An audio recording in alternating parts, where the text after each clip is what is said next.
Inflation, your savings' biggest enemy, and here's how to beat it. Meet Sharma ji. He loves his morning walks and never forgets to drink his favorite masala chai at the street corner. He's been drinking chai at the same chai wala since 1980. No wonder he proudly regales stories of how the tea was sold at just ₹2 when he first started drinking tea at the shop. Of course, how over the years the price of chai has risen and the cup has shrunk, thanks to inflation. So, what is inflation? Inflation, in simple words, refers to the rise in the price of products and services over time. It affects every aspect of life: food, clothing, education, homes, travel, healthcare, gadgets, etc. For instance, if your monthly expense for groceries, maintenance bills and leisure is about ₹30,000 in 2020, it won't be enough to meet the expenses 5 years from now. So, if we assume a 7% rate of inflation, you will need about ₹42,000 in 2025, ₹59,000 in 2030 and ₹1,16,000 in 2040. But before you brush this aside with the simple logic that prices tend to rise over time, consider this. Is your income increasing at the same rate, if not faster? Yes? No? Sometimes?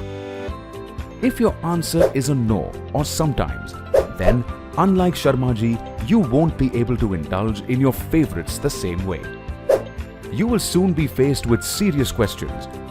What will I have to give up to prevent going into debt? How will rising costs change my lifestyle? And if these issues occur while you still have a job, can you even imagine the struggle after you retire, especially if you rely solely on what you save? Inflation can be your savings' biggest enemy, but it doesn't need to. Be like Sharma ji, who managed inflation by choosing investment solutions that potentially offered higher returns. He wasn't a financial wizard. He didn't do any investment mumbo-jumbo. All it took was a little planning and some discipline. He invested a small amount every month throughout his career in investment options that returned more than the rate of inflation. Some SIPs in mutual fund schemes, asset allocation moves, and voila! You, like Sharma ji, can enjoy your chai throughout your life. You may consult your investment advisor to make sure your investments grow faster than the rate of inflation. An investor education and awareness initiative of Aditya Birla Sun Life Mutual Fund. Mutual fund investments are subject to market risks. Read all scheme-related documents carefully.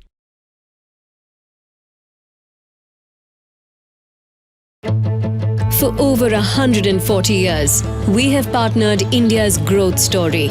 A journey with humble beginnings, marked by a meeting of few traders, is today symbolized by a tower that stands for India's glowing financial markets. BSE. Experience the new. Hello and welcome to the Mumbai semi-finals of BL On Campus Boardroom Challenge 2022. I am Srimati Sridharan. BLoC Boardroom Challenge, a unique competition for B schoolers, has 3 levels: a preliminary round, a semi-finals across 8 cities, and a grand finale. The online tests in the prelims assessed students' decision-making skills and ability to work in teams. Now in the semi-finals, the students will get a chance to meet and compete with the best minds from top B schools across the country and present these strategies. And the teams that make it to the finals will showcase these skills by solving a live corporate case. Now without further ado, let's jump right into the semi-finals. I request Mr. Vinay Kamath, Senior Associate Editor at the Hindu Businessline and Editor of BLoC, to take over. Welcome all to the BLoC Boardroom Challenge 2022. The unique case challenge for B schoolers is in its 6th year. In the first year of the challenge in 2017, Liba Chennai was the winner, followed by ISB Hyderabad in 2018 and IIM Ranchi in 2019.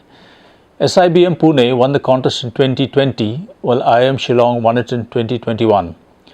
Till the 2019 edition, the semi-final rounds of the contest was held in 8 cities at B schools which hosted the event. The preliminary round in all the previous years has always been online, where students are administered a psychometric test to assess their decision-making skills and ability to work in teams.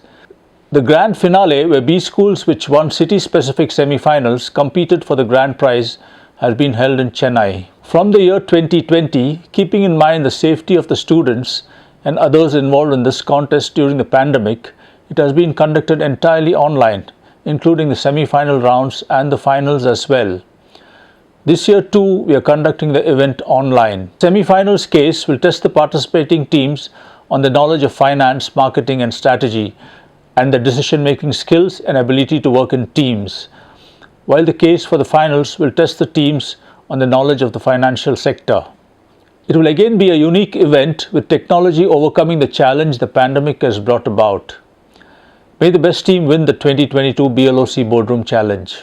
Thank you, Mr. Vinay Kamath, for the lovely introduction. I now invite Ms. Akshaya Chandrasekharan to introduce the jury.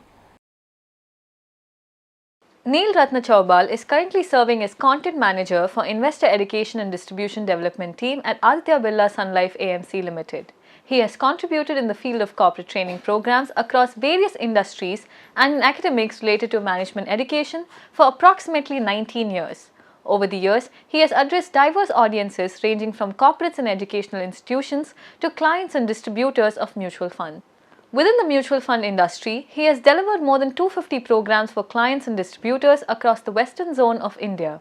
He is a postgraduate in MBA from Sri Satya Sai Institute of Higher Learning, Puttaparthi. Shivakumar, more known as SK, is an associate certified coach from International Coach Federation. He is also a neuroscience certified coach, certified practitioner of the Global Leadership 360 Assessment Tool, and Carl Jung Concept certified coach, POSH certified, and Thomas Profiling certified. He has 30 plus years of rich experience across manufacturing, servicing, IT, ITES, hospitality industries and change management, leadership and strategy management, HR, learning and development. SK also facilitates sessions on leadership, behavioral, soft skills apart from mentoring young minds. Hari Vishwanath is the Deputy Editor of weekly investment supplement BL Portfolio. He comes with extensive experience in global equities, having worked at senior roles for US hedge funds and an India-focused FPI in a professional career spanning more than 15 years. He covers Indian and US equities at BL Portfolio and also writes on global markets, macro fundamentals and investing strategies. Hari is an MBA from Great Lakes, Chennai. Thank you, Akshaya. Let us introduce the case study the teams will be tackling. What should be the growth strategy for Environmental Technologies Private Limited? As senior strategy consultants, chart a 5-year path for EnviroTech, suggesting what kind of markets, products and investors will help the company maximize stakeholder value. The teams will be marked for 50 points by each jury member. The team with the highest total wins. Here goes the breakup. Understanding of case, 10 points. Case analysis, 15 points. Solution, 10 points. Presentation, 10 points. And teamwork, 5 points. I now invite Team 1 to present their case solution. Good morning, everyone. We are Team A, and we are extremely thankful for giving us this opportunity to present our solution to the esteemed board members. Looking at the market scenario of the biodegradable and organic products, there is a rise in the per capita income and increased want among the consumers regarding eco-friendly products. And the government is also promoting the production of such products through schemes like production-linked incentives. Next. Let's look at the summary of the deliverables, and we will talk about them in depth as we proceed. A. Yes, the 5-year company objective plan is achievable, provided we adopt the right strategies. B. At the moment, we are only catering to the domestic market. To see accelerated growth, ETPL should expand to the international market for pulp and paper vertical eventually, but not immediately. C. Even though consumer industry is very competitive, the consumer goods vertical has a potential to generate huge sums of revenue over the years. It will drain some cash in the initial years, but pulp and paper vertical would act as a cash cow for the ETPL. Point D, we should look at a combination of financial and strategic investors. Initially, ETPL should raise funds from financial investors and receiving funding from strategic investors at an increased valuation in the future when we have a strong foothold in the domestic market and an increased brand recall. And point E, we need to have a plan to continue our operations without diluting our stakes below 35%. For this, we will have to increase the number of shares of the company, should be ready to accept a lower valuation in the short run, and with a combination of strategic come financial investors, it is possible to achieve maximum valuation for the stakeholders and meet the objectives of the company. Next, Nikita. Looking at textile vertical, because of low margins, we will continue to focus at the large mills. But due to recessionary conditions in the West and an inflation in the domestic market, the current operational capacity is at 50 to 60% in the mills. And because of the constraints like a large adoption cycle and to offset the effect of recession, we recommend that we will have to increase our penetration in the domestic market. Next. For smaller mills, we will have to provide them our product at competitive pricing and might have to incur losses as well initially.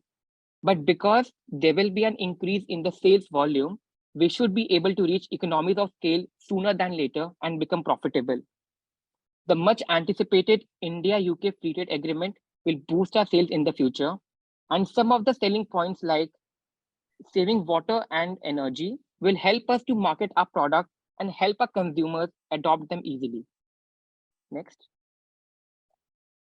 As mentioned in the case as well, we will be catering only to the domestic market in this vertical. And we can see that our revenues are increasing year on year. To work with, we were given certain growth rates for this vertical, but we have adjusted them accordingly, keeping recession and inflation conditions in mind. Next, Nikita. And anticipating these external factors of inflation and recession conditions, we might have to face losses in the initial years, but with an increased investment in the with an increased investment in this industry, in this vertical, we will be able to become profitable in the future. Now I'll hand over to Arpit to take us through the pulp and paper vertical. Thank you, Divyansh. Given the kind of the unique first time and drop in products, paper and pulp industry seems to be the cash cow among all the three verticals. So all the businesses currently come from India, but there is a huge potential in the foreign markets as well, considering the addressable market is $17 billion. In the vertical, ETPL is catering to 4 mills, that is writing, printing paper, recycled paper, and packaging brown paper mills. With the current products, we have already exhausted 25% of the total potential of the existing products. So the main challenge is that the adoption cycle is 4 to 6 months and the account receivable is 90 days. So the total realization time is 9 months. So in order to overcome them, we have taken few assumptions. First of all, we'll be doing the investment in R&D. This will reduce the variability in the process and will also increase the chances to meet the performance deliverables. There will also be including the equipment and controller cost as the one-time expenses. Next, Nikita. So our strategy would be, as we are the small company, we need cash in hand. And given in 2021, we just reached break-even. So in the initial years, we'll be catering to the writing, printing, and recycled paper mills due to the low adoption cycle. And in the coming years, we'll be catering to the packaged brown paper mills. Also, we'll also have enough capital with the help of the strategic investors, and we'll be able to cater to the foreign markets by the year 2025. If we follow these steps, we'll be able to achieve a stable process in the next coming 2 years. After entering the foreign markets, next, Nikita, we'll be focusing on Southeast Asian countries, Middle East, Europe, and America. In the first year, we'll be facing few losses in the Europe, but we'll be able to cover them and be profitable in the coming years. And in America, there'll be huge loss in the first year, and it will take some time to recover from that growth Even the growth will be slow, but even if there is a huge market potential. Next, after taking all these considerations, we'll be expanding into the foreign market and only in the paper and pulp vertical. So with onboarding of the strategic investors, we'll get some help in getting the initial orders as well, and they'll help us as our experts in the field. They'll help in the strategic way as well. So now I'll hand over to the Nikita for the consumer products. Okay, let's take a quick look at the consumer goods industry. With the increased awareness in the metro cities and the COVID-19 being a catalyst, the consumer goods industry saw a CAGR of approximately 33%. Also, with a smooth procurement of raw materials and the trade facilitating in the coastal areas, we saw a higher concentration of industries among the coastal areas. According to the reports, the major criteria for the success of goods in the consumer sector and the consumer goods chemical industry are the R&D, research and development, and the price point, which is very sensitive. Whereas the factors that hinder the performance of the consumer goods are lack of distribution of the infrastructure and inadequate marketing. An elaborate market research done by us in the Mumbai suburban areas gave us the key insights on the retailers and the customer's point of view, where the retailers preferred keeping the product in the line of sight shelves, where they received incentives, when they received incentive from the firms, and the customers chose the brands that had a great online presence through blogs or through content marketing. In the competitive landscape, when we see the consumer goods industry, on average, the firms selling around 10 to 12 products on their portfolio with around 20,000 products selling per month expect a yearly turnover of around 10 crores. Hence, we can also say that on the similar lines, we can also be able to achieve a similar revenue with our product portfolio. For the marketing part, we can deliver our proposition as less quantity of product is required in terms of as compared to the chemicals currently prevailing in the market. It's also pet friendly. It is having zero harmful ingredients and it is less toxic. And the water, it is biodegradable. So the water which is used in cleansing could be reused for rewatering our plants in the gardens or outdoors. A few recommendations for ETPL would include, first and foremost, start the D2C sales through our own website so that we can clock in our higher margins. Create a brand image through blogs and content marketing to create an online viable presence. Incentivize the retailers and the salesperson as they are the primary influencers for our customers that visit the offline stores. Additionally, give trial samples or free samples to onboard new customers into our portfolio and make the customer aware of the carbon footprint they are consuming by nudging it through marketing on our products. Now, if we look into the online segment, we could see that initially there's a loss because relatively a huge chunk is taken by the e-commerce firms or the firms through which we sell our products online. In the offline segment, it clocks a loss in the initial years with getting profits over the 5 years. Here, we could use the D2C platform to sell our products. We could see an exponential increase in the profits as now we would be clocking in our revenues.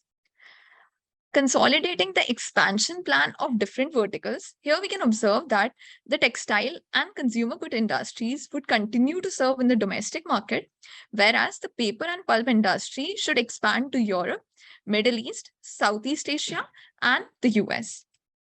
If we look onto broadly the 5-year plan, here we can see that we continue to increase our products in the portfolio, like introducing dishwasher liquids and fabric conditioners, pet protection spray, and bathroom cleaners and multipurpose liquids. Now, I would like to Arpit to continue with the financials. Thank you, Nikita. So in each year, we'll be launching more number of products to capture market more, and thereby we'll be addressing more percentages of the value chain. So in year 22, we'll be planning to onboard the financial investors as we need a fund of 70 crore for the year 23. So this includes the cost of expansion, the liquidity cost to run our company for the next 6 months as well.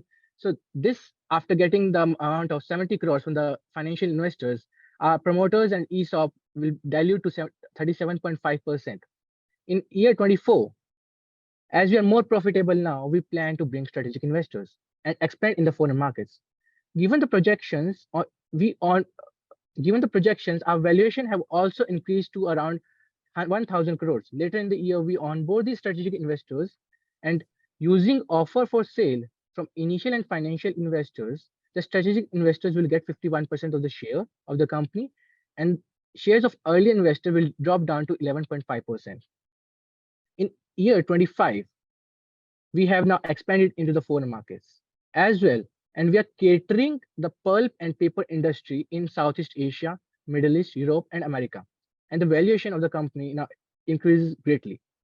In the year 26, because of our expansion, we would be able to make huge profits of over 500 crores, and we can think of buying back some of the shares and get more control of our company. In 27, all the initial and final investors can exit, and now promoters and ESOP has 49% shares, and the strategic investors have 51% of the shares.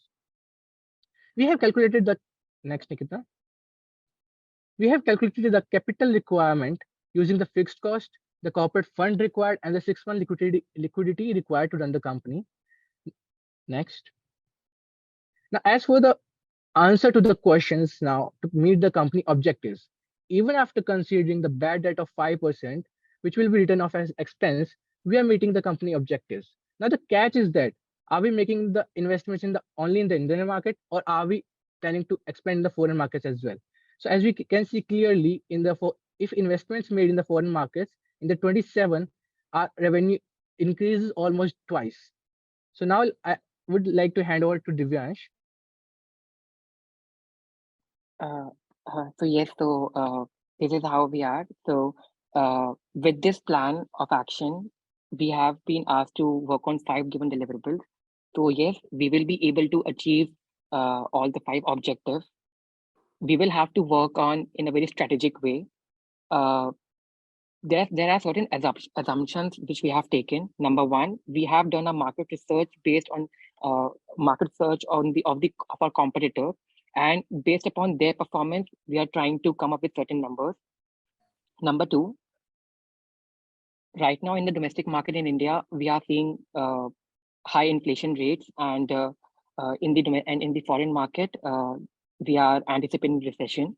Because of that, we might have to incur losses in the future for the couple of months in the initial years. But because we are always keeping a safety net of 6 months in advance while taking investment from the financial investors, we should be good to run our company and have the working capital required for our operations. So yes, we are open to your questions, sir. Wonderful team. I think nice presentation.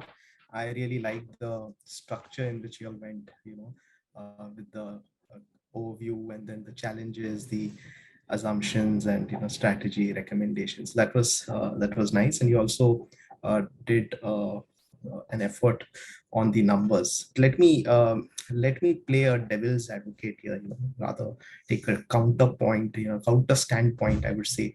And I would like, let's say that you're saying that the objectives are achievable, but let me say that if the objectives are not achievable, right, what is it that would make the objectives not achievable? I know you've been thinking on the lines of one line of thinking. I want you to think on the other way.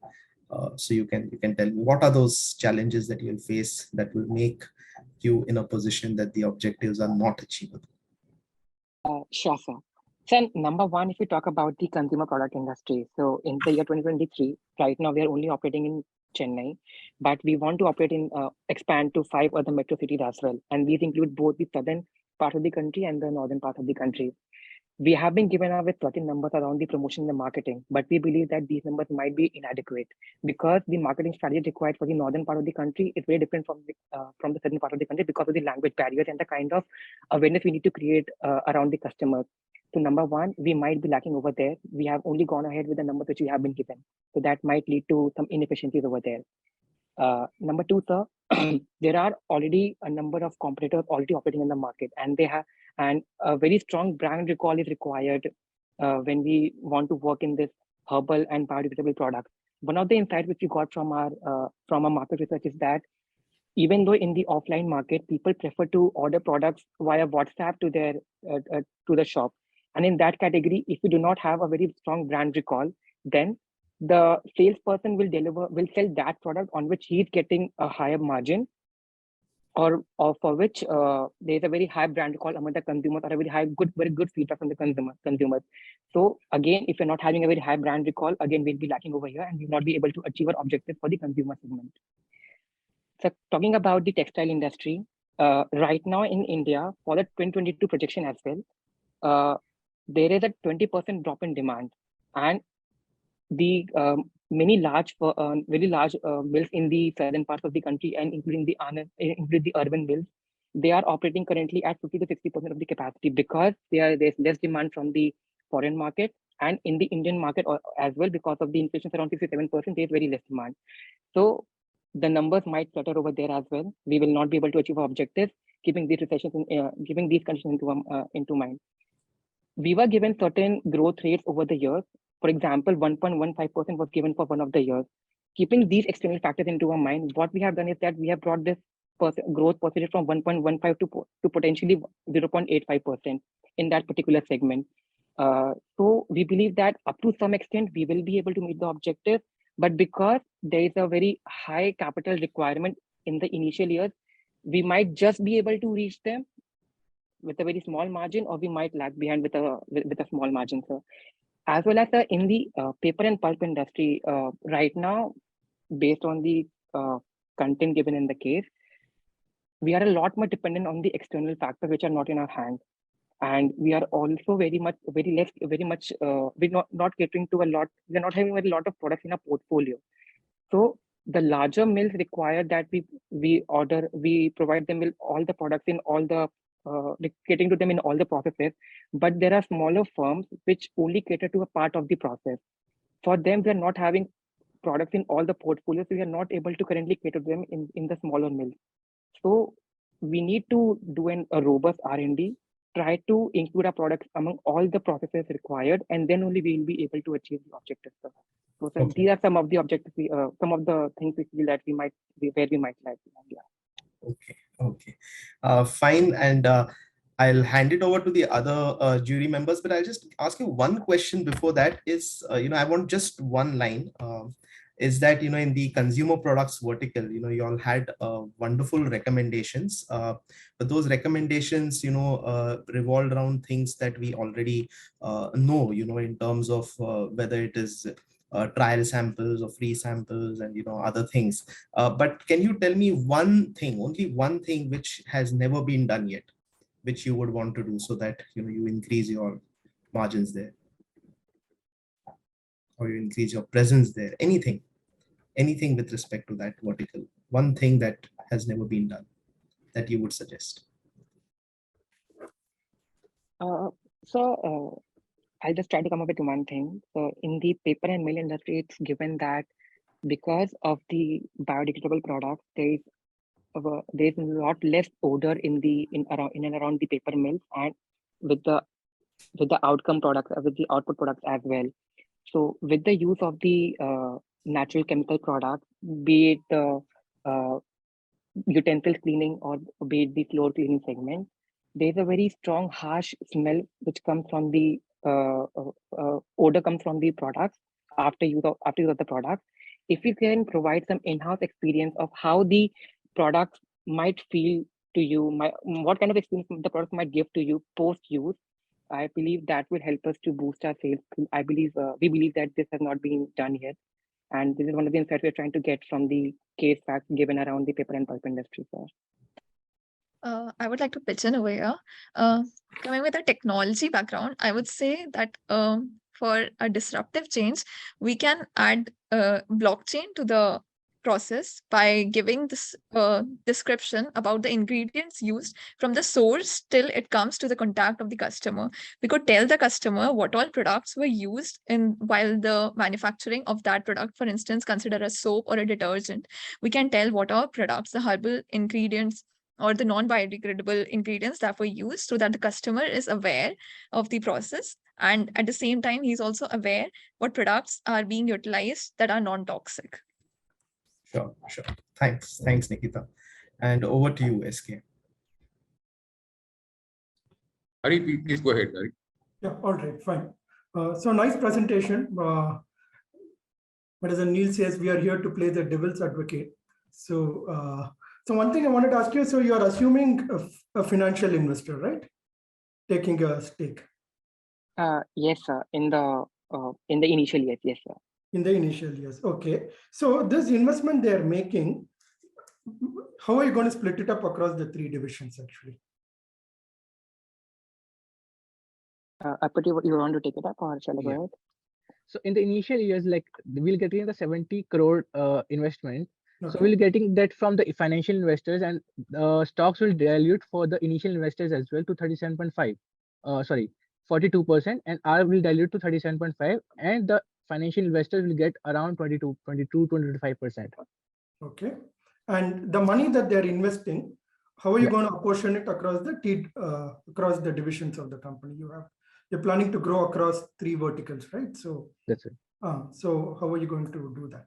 So we have considered that fixed cost and one-time cost in the each segment as given, like there will be the textile, pulp and paper, consumer, and D2C as well. So we'll be dividing those amount for that and the 6 month liquidity amount as well for the variable cost is also considered. So can you give me a rough idea? Let's say they invest 100. How much is going to keep some for liquidity, 6 months liquidity? The balance, how are you going to spread it over the divisions? Okay, as far as I have seen, like almost 50% was done for the 6 month liquidity, and rest around 50 crores would be used for the whole process for the textile for all the three verticals. Equally? Let's say, not equally, because the textiles, the amount required was quite low than the paper and pulp industry. So it was around 20%, let's say 10 crore and 35 crore for the paper and pulp, and rest would be consumer and D2C. All right. So my question to you is, let's say I'm a financial investor and I want you to focus only on one core competency, right? Because you don't have too many companies with B2B and B2C. Now there are, but it's not an easy thing, all right?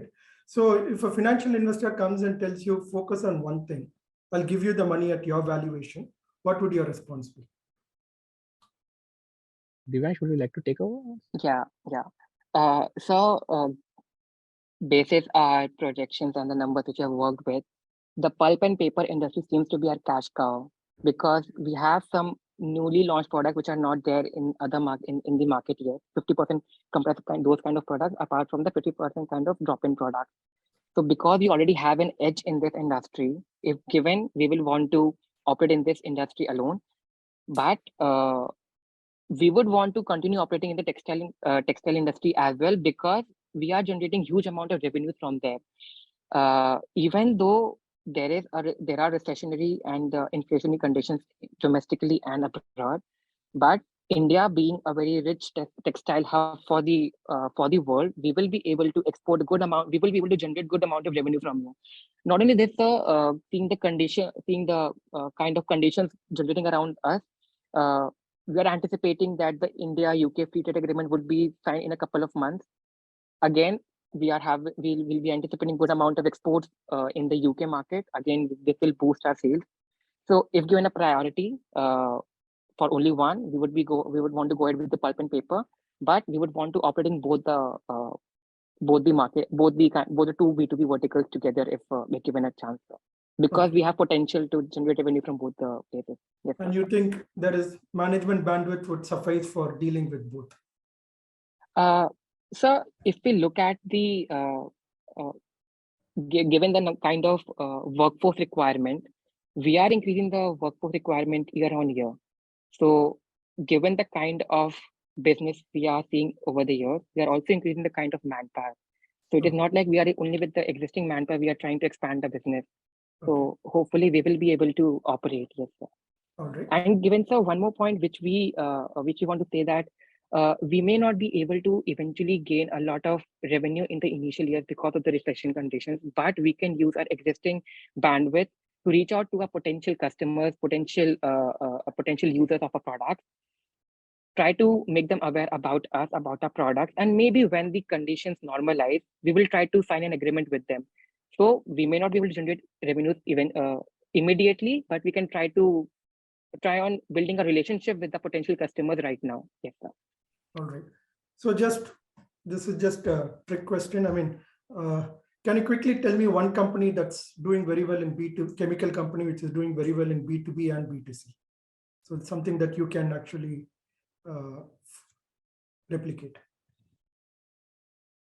So in the B2C segment, we know that Pure Cult is doing very good, but we believe that the Pure Cult, okay, it's a Bangalore-based company. It's doing really good, and there was one news article that they even had to stop their sales. They had to stop their advertising because they were not able to fulfill the kind of orders they were getting. Okay. So they were able to reach their turnover pretty quickly what they anticipated. So in the B2C segment, we are. I want one company which is succeeding in both. I'm not aware of. That's fine. Not a problem. That's fine. I'm done. So, excellent presentation, guys. Very well done. Kudos to you. I'm not going to be a devil's advocate to you guys, but I just want to know a couple of things. One is that the industry, we have been only in B2B for all these years. So we want to get into B2C, right? What are the problems that you think that we will be facing? Because we are not used to B2C, we have been only in B2B. Suddenly we are going to B2C. What do you think are the typical problems that we face, and how are you going to handle it? So majorly, I feel that the consumer, keeping the consumer at the center would be the primary challenge, because in B2B market, you would be catering to a large market. For B2C, you need content marketing that is really directed to the customer, at the end customer. So majorly doing revolving around, strategic marketing, not irrelevant advertising of the messages as was mentioned. Targeting the core consumers, maybe that would be the primary challenge. Okay. Nikita, you talked about blockchain, you talked about the ingredients to be being product ingredients being used, being showcased to the consumer. Yeah. So what do you think that's already available in the market? What is the difference that you're talking about? It is already available, but products that are coming out, they already are talking about it. What would be your difference? Mostly I've heard of this technology in the grocery market and not in the organic market. So that's why I pitched in that idea. I'm not aware if it's already in the eco-friendly consumer market also. So just to add on, so there was one case study which we had gone through in the past in our academic curriculum. The Kodak office is one of the cases where they have implemented blockchain technology to make the consumers aware about this, that how we can, so that they can track that from where the beans are being harvested and how they are being processed and how we are eventually providing the final output to them. So in the consumer segment, the Kodak office is one of the potential references we can think of at the moment. Correct. Now, only one suggestion to you. You guys, from the very first presentation to the last, we're showing your numbers. You're talking about we have made some assumptions and we made some adjustments with numbers. This is the terminology which you guys use, right? But what happened was you didn't further take it up and explain where you have made assumption, why you have made assumption. So what happens then? We are supposed to go through the Excel sheet and understand this is what you are supposed to have done. When you're making a presentation to the board, please understand that you need to also explain why. What is the assumption you have taken? What is the purpose? What is the reason behind it? So there's a clarity in the thought process. Yeah, that's just only a suggestion. Nothing more. Very good. All the best, Vinay. Morning. Sure, sir. Sir, sorry to jump in, sir. So to answer your question, Hari, sir, one of the companies which it's operating is ProClean Technologies. I believe the case is based on that company. But that is what we came across. The ProClean Technologies is operating in a very similar market, and they're trying to expand in other verticals as well, of hospitality sector and one more vertical I'm not remembering at the moment. But yeah, ProClean Technologies is there, sir. All right, fine. It was leather. Right. Yeah, leather. Yeah. There are many examples. See, globally, if you see, there are many big ones which are into both. So I mean, so the ideas can be picked from how they're doing it actually. So. It is very obvious that Nikita has got some lateral experience outside for joining PA, because you made a statement in a technology background. How about Arpit and Divyansh? So even I am from the technology background, sir. I've worked as a consultant before. Okay. And I've worked as a software engineer before with a 2.5 years experience. Okay, Nikita, where did you work? Where did you work? I also hold a tech background and been an engineer Okay, in the IT sector itself. great. Yeah. So Good Divya, job, guys. not people got into an MBA and then became consultants. Now from a consultant, you're got into an MBA, is it? So I was mainly working in the technology consulting sector before. So I used to work with the around the e-commerce platform development in those areas. So post MBA, maybe I would like to work more into the strategic domain and probably working on similar cases what we have got today. Good. Do you enjoy tackling the case today? Definitely, sir. It was a great learning point. Yeah.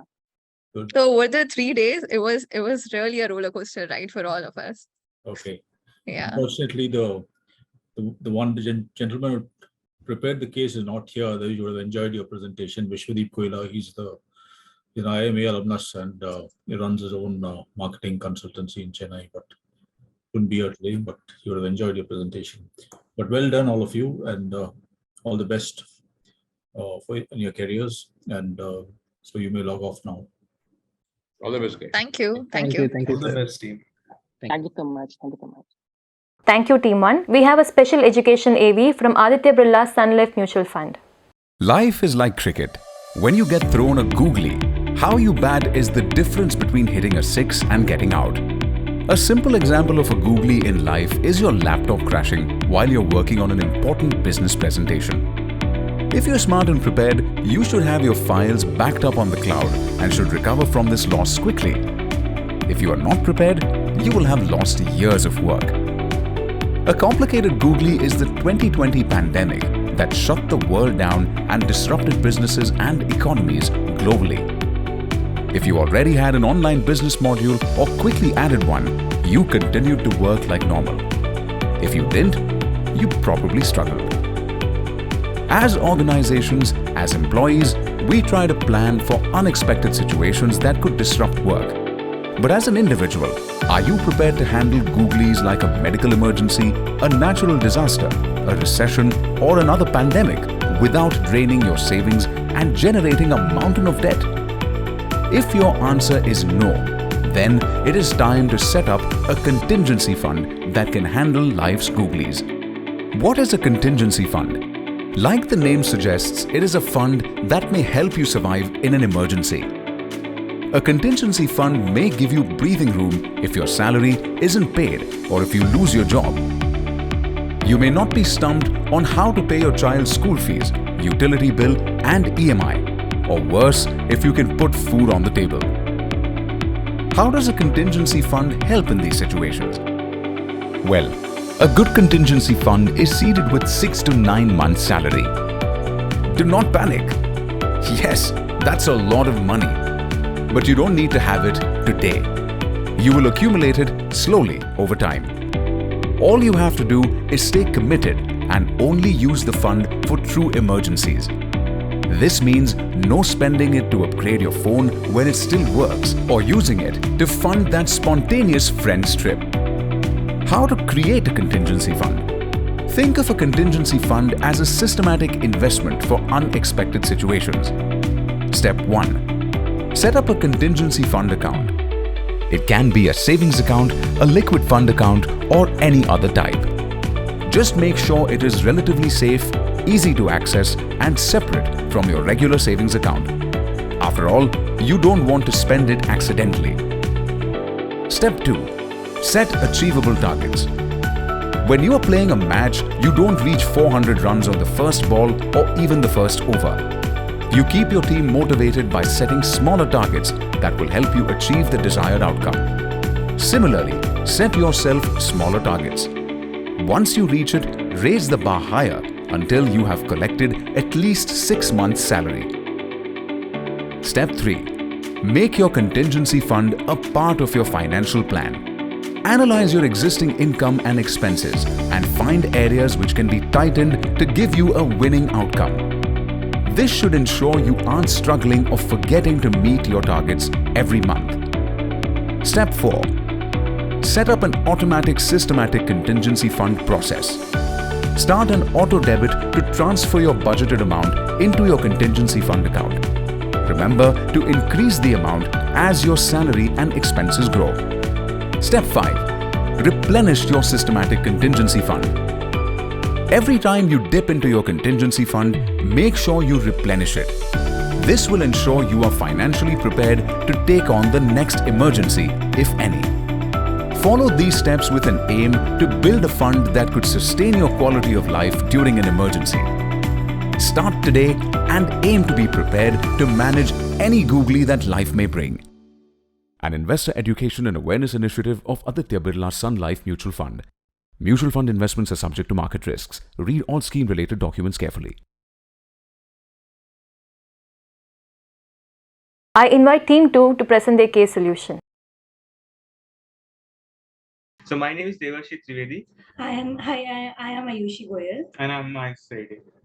As asked by the company, we have prepared a neutral analysis on the situation of the entire firm and where it should go. So we'll be first answering all the key pressing questions which the company had. Then we'll be discussing about our strategy, why we chose what we chose, and then we'll open up for questions. So the first question would be taken up by. As far as the first question is concerned, where we are asked, are the objectives taken achievable within the given boundaries?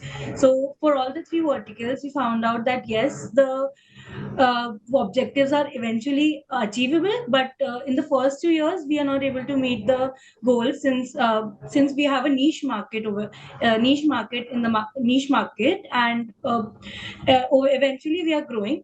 Third year onwards, we start converging towards the goal, and in the fifth year, we start achieving our targets and achieving the required revenues, which are close to 1,200 crores. And then the next question is it more economical or capital efficient to first exhaust markets in India, or is it more efficient to start looking at markets abroad? So we have three verticals. For paper and pulp vertical, we found out that in Europe and America, it is the market is recessionary, so we can't head there as of now. We will start penetrating into Southeast Asia and Middle East markets because here the growth opportunities are much better, and entering in these markets would be good. And China is a slow market, so we can't go over there. For the textile vertical, we will enter Pakistan, Turkey, and Bangladesh first. For the similar reasons that here entering the market is easy and growth potential is more. In consumer product vertical, we will exhaust Indian markets because here we have growth opportunities in the Indian market, and heading into foreign market is not as beneficial as it is in Indian markets. Okay, so should the company continue with industrial products alone, or should it seriously look at consumer products too? And what should be the time frame? So we looked at the consumer market, and we feel that the consumer market is very large, that's 60,000 crores, and it has a huge growth potential. Plus, the industrial products alone is a little risky business. First of all, because textile business is recessionary. So whatever the numbers given in the exhibits are a little too optimistic, and anytime a recession comes up, we'll lose our objectives. Second thing is, even in case of paper mills, the writing paper mills are big and consolidated, so their buyer power is usually high. So again, when we start gaining market share, it will be difficult because they might squeeze us out, or we might risk the chance of losing them and losing a big market. On the other hand, for the smaller and medium-sized paper mills, which are in the packaging industry, it's difficult because their variables keep on changing all the time, and so it will be quite a headache for our R&D team as well. So alone relying on paper mills is not the right solution. In fact, consumer products could be the way forward. So we'll be talking about the unit economics of consumer market as well at the end. But what we feel is that the company 5 years down the line, it should move towards a consumer product market. Then should the company look at financial investors today, or should it go for strategics? So we believe that today the company should go for strategics first. Why? Because in order to scale up globally, we would need support. currently our team is not enough to go global. At the same time, we need a stable fund requirement as well. Considering that the paper mill market has 2 months cash crunch compared to textile market, so it's better if we have a stable fund requirement and someone who can with the expertise that can help us rapidly scale up. So we'll dilute our initial investors share who wanted to exit. So we'll give 51% right now to the strategic investors, and 2 years down the line, that is in 2024 and 2026, where the factory expansion is supposed to take place, we'll be diluting our own promoters and ESOPs equity. So we'll be doing that phase wise. For example, in the 2024, we could dilute 5% of our equity. Why we say less equity in the 2024 year is because till that time our B2B market would be much more dominated, and hence our valuation would be little less compared to what it could be. By 2026, we believe that with concentrated marketing efforts, we can increase our valuation by becoming more consumer or B2C brand, and that's why 8% dilution at the 2026 level. Now, talking about how the company can maximize the value for this, so we have a strategy ready for this, and the strategies, as I said, first get the strategic investors on board, and we expand to the international market as suggested by Ayushi. That a few markets where the synergies are good and where it's easy to scale up without much R&D efforts, we'll go into those markets first, and then dilute our own shares and focus on building consumer brand. Currently, we feel that the penetration, even with the numbers given by the business unit head, are way too low, because it's only about the promotions cost which is given here. They are not focusing on the marketing efforts, and although marketing is a costly affair, we believe that it can pay out at the end. So now Ayush Sethi would take up the consumer economics pain point and game changer strategy. So we basically calculated for the offline store first, and basically for Chennai we calculated the revenue. Then we calculated the revenue per month, divided by the number of outlets. From that we got the average revenue per outlet, like how much sales are we getting per our outlet. Then we get the number of products sold, which came out to be 55. And for the first year, our number of SKUs were only 6. And we assumed that the average cost for, let's say, the cleaners would be around close to 100. So we, according to that, through our calculations, we got that per SKU sale came out to be 9, which is quite less for a particular product for that month. And this SKU sale continues on decreasing year-wise throughout the process cycle, and eventually in year 2027 it came out close to 5, like only 5 of our products are being sold in a particular month. So that could be our game changer strategy, that is focusing on the consumer market and increasing the penetration in it. If we look at the market size, that's 60,000 crores, and by 2027 the optimistic figures, the figures which are given by the company is like 130 crores through online and offline, which is way less. It's like less than 0.1% of market share, 0.2% of market share. Also considering that 60,000 crores is the current valuation, current market size, by 2027, 5 years down the line, it could easily scale up to 90,000 crores. So having a 0.1% market share in the consumer business is of no use. Rather than that, focus on it and gain more market share. And because consumers' willingness to pay would definitely increase as sustainability awareness is also increasing, and at the same time our products are not that costly, so we believe that we have a good synergy here and we can easily scale up in this business. So that's our overall strategy. Now we would like to spend more time answering questions rather than focusing on our strategy. So we're open to questions.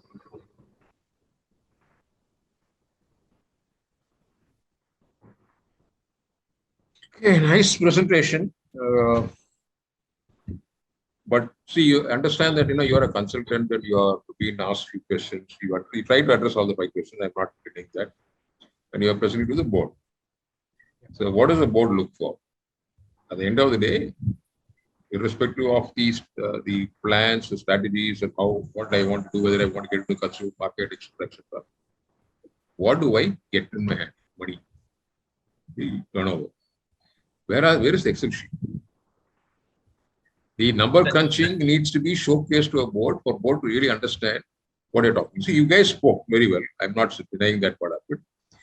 But you must understand that sometimes you lose focus that because when you're only talking, there are numbers coming in that the interest generates. For every slide which you have shown, whether it's textile vertical or a pulp vertical or the consumer market, and consumer market is something which you are newly introducing, when the numbers come, it makes a lot of difference for them. So I'm sure that you would have worked on the numbers at the back end. So the point is that is what the board is expecting. Correct. That presentation is what is more important at any point of time when you make the presentation to the board. Anyway, I leave it to Hari. All right. Yeah. So as he says, numbers rule everything, right? I mean, numbers are most important. So more numbers are required. But anyway, that apart, so you assumed or you believe a strategic investor is better. So what will be the background of the strategic investor? Can you just elaborate the question, like our strategy, which we said about the strategic investors and all that? Yeah. So you're saying that is, so the strategic investor is going to be what? Are they going to be a B2C chemicals company? Are they going to be a B2B chemicals company? Because there are many chemical companies, right? Some focus exclusively B2B. Some are entirely into consumer products.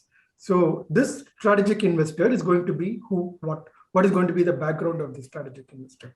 Is it going to be okay, sorry. No worries. Is it going to be an Indian or a foreign company, and what? So we would need, because we want to scale up globally, first of all. So we would need someone who has a expertise in expanding it globally. So a more international strategic advisor or strategic investor is a better option. And currently our target is, at least in the initial years, we have said that we want to increase our paper product because that's more lucrative. That has higher gross profit in it. So we want a B2B chemicals strategic investor.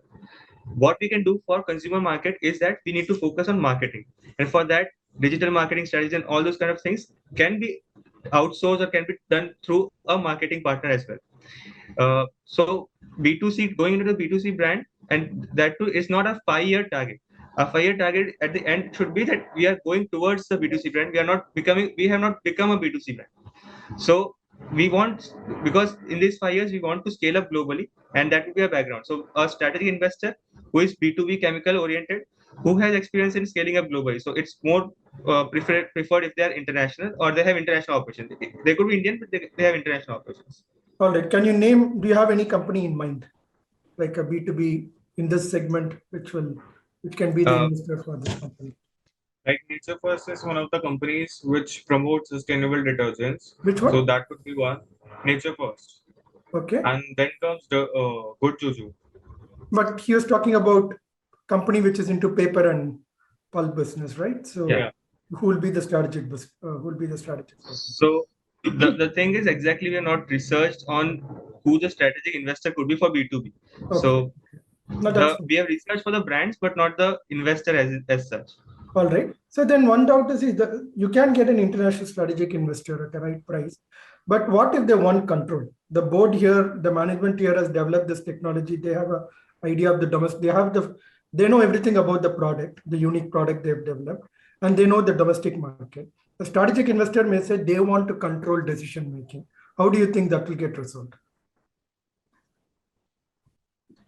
So that has to be the terms done initially. Or some kind of contract. So what we have learned so far, at least in the, I would say the private IPO kind of a thing, where you get the control, you hold the control, but if you fall below a particular target or particular objective, then you lose the control. So we can have a contract or deal like that, where even though your founders and ESOPs have 48%, but they will hold the control as long as they're able to meet the objectives. Kind of a private IPO. All right. Yeah, I'm done. Nice effort. Anyway, good luck. Okay, Neil. Sure, SK. I think, team, good effort. But I would echo what SK was saying, in terms of the numbers part. I'll come to you with one question. That is, you said that, you would focus on paper and pulp vertical and, textile vertical and consumer products vertical. different markets, maybe overseas, and for consumer products, you said Indian markets. So if you were to look at building your brand image, how is it that you're going to retain your B2B image and at the same time be able to build a B2C image? Right. Just let me clarify a little bit. First of all, the first question that we answered, that whether we are able to meet the objectives, is a very optimistic target. So we can meet that objectives, but given in a certain scenario. Our strategy is not completely towards relying on those optimistic figures. So that's first thing, that we, although we said that, the numbers which we crunched, I could show you the numbers, but that means that we enter into all markets at the same time, at the currently. But as Ayushi mentioned, that because even in the case it's given that US and European markets, the company is a little hesitant right now to go to. So we would give R&D team 1 year's time to study more about the verticals, and we first go to SEA and ME markets first. So that's a little bit clarification on that side. And compared to the what we wanted to say about the brand image. So a lot of companies we can say, for example, like Pidilite, they were into B2B first. They did turn into B2C, and they became much more profitable. Similarly, Nokia used to be a telecom equipment manufacturer. Then they became smartphone manufacturer. So it's not like it's impossible for a company to transition from a B2B to B2C kind of a thing. We have a very good synergy. Our main focus should be the technology that we have, which is a sustainable product, which is non-toxic. We can show that we gained expertise in B2B, worked on different sectors, and that would be our overall campaign image, that while we enter B2C, we have an expertise. It's not just we are a new player right now. We might be a new player in B2C business, but we have a lot of knowledge in surfactants, and we have worked with a lot of industries backend. That could be our overall marketing campaign. Okay. And so I just a little bit clarification on the numbers crunching part. We did crunch numbers for that, but our assumption, which turned out to be definitely wrong, is that we wanted to show the key insights that we gained from the thing. For example, we talked about unit economics of consumer market, but we did backhand calculations about the entire consumer market, like what would be the total number of, we are introducing 20 products by the year of 2027, and our unit sales, our sales per store per month is like 9,500 rupees. So like per product, per SKU, we are selling like 5 products per store, which is very less. It's like 6 days, within 6 days, 1 product is sold per SKU. So that's a way too less penetration for any consumer brand that is 5 years down the line. And which means 60,000 crore, it's just 0.1% market is very less. So definitely what they have done is they have shown the promotions cost, that is the cost which you give to the promoters, not the advertising cost. At the same time, we also assume that because you give a 10% promotions cost, which is like high end of the B2C market, you can definitely expect payables within a month. So it will also reduce our cash crunch problem, which was mentioned in the case. So we did crunch numbers, but we just wanted the presentation to be short and insightful. But we'll definitely keep this in mind to make it more number worthy, because that's what the board wants to see. Divyanshi, see, it's very nice to hear what you have said. Okay. But the point is, if you had really shown the number and explained the thing, that would have much more. See, the 5 points which you have taken, 5 questions you have asked, you addressed that, fantastic. No doubts about it. You addressed that, right? But the point is that each point you have some numbers which you have crunched. You have your own logic behind it. You have made your own assumptions, and you have worked on that. So what is the assumption you have made? What is the study you have made? Why do you want to go to a particular market internationally? What is the kind of revenue that you're going to generate out of that? What is my investment going to be there? That is what we are looking at, right? And that gives us the confidence of saying whether I'll be able to achieve it in 2027 or not. One of the things which you have mentioned is that if certain conditions were different, then you can achieve. Otherwise, it's not possible. Now, what are the things you're talking about? Why should I change the conditions? Should I maintain the same thing? And is it okay if I don't achieve it? That's what we would require from you, but the numbers will show that very clearly. You understand where I'm coming from? Yeah, definitely. I get your point. So that's a learning lesson. No, it's okay. It's all great. Thank you, guys. By the way, one question is that any of you have got any work experience? Yeah, so both of us, Ayush and I are freshers, and Devarshi have work experience. So Okay. I have work experience in chemical industry, Atul Limited. Okay. So yeah, I could relate to this. And I'm from Vapi, so it's a paper mill and chemicals hub. So I could relate to this case study a lot. So it was interesting to know this. Very interesting. Okay. Thank you. Wish you guys all the best. Thank you. Thank Thank you. All Thank the you. best. All the best, to team. you. All the best. Thank Thank you. you. Bye. You may log off now. Thank you, Team 2. We have another special education AB from Aditya Birla Sun Life Mutual Fund. Benefits of SIP, STP, SWP. Win with SIP. This is Sid. He recently started working and wishes to invest his money in the stock markets. But his salary isn't much and he has only a small sum of money left to invest every month. While he was contemplating on what he could do, his elder sister Reena came to his rescue. An avid investor herself, Reena introduced him to the magic trio of SIP, STP, SWP. Don't worry, you don't really need a large amount to start investing. You can invest as little as 500 rupees weekly, monthly or quarterly using SIP, that is Systematic Investment Plan in mutual funds. And before you wonder how it could help, let me tell you, a SIP has many advantages. 1. It lets you start small. And when you invest every month, you average your purchasing cost. So, you needn't worry about timing the market. For example, let's assume you invest 500 rupees every month. Given the market volatility, the cost of purchasing a unit of a mutual fund will change every month. Say, in the first month, you may get 40 units for 500 rupees. In the second month, you may also get 25 units for the same amount and perhaps more in the next month, say 45 units. This difference in price averages out over time, giving you the best possible price per unit over time. 2. You not only make your money work, you also make time work in your favor by starting to invest sooner than later. 3. You also benefit from the power of compounding by reinvesting the profits earned from your investments in mutual funds. Let me explain. Suppose you invest 500 rupees per month for a year. In 12 months, you will have invested 6,000 rupees. Let's assume your money grows at 8% during the year. So, your investments will be worth 6,480 rupees at the end of year 1. Now, if you leave the entire amount invested in the fund and continue with your SIP, by the end of the second year, your investment would be 12,480 rupees. That is 6,480 rupees plus 6,000 rupees.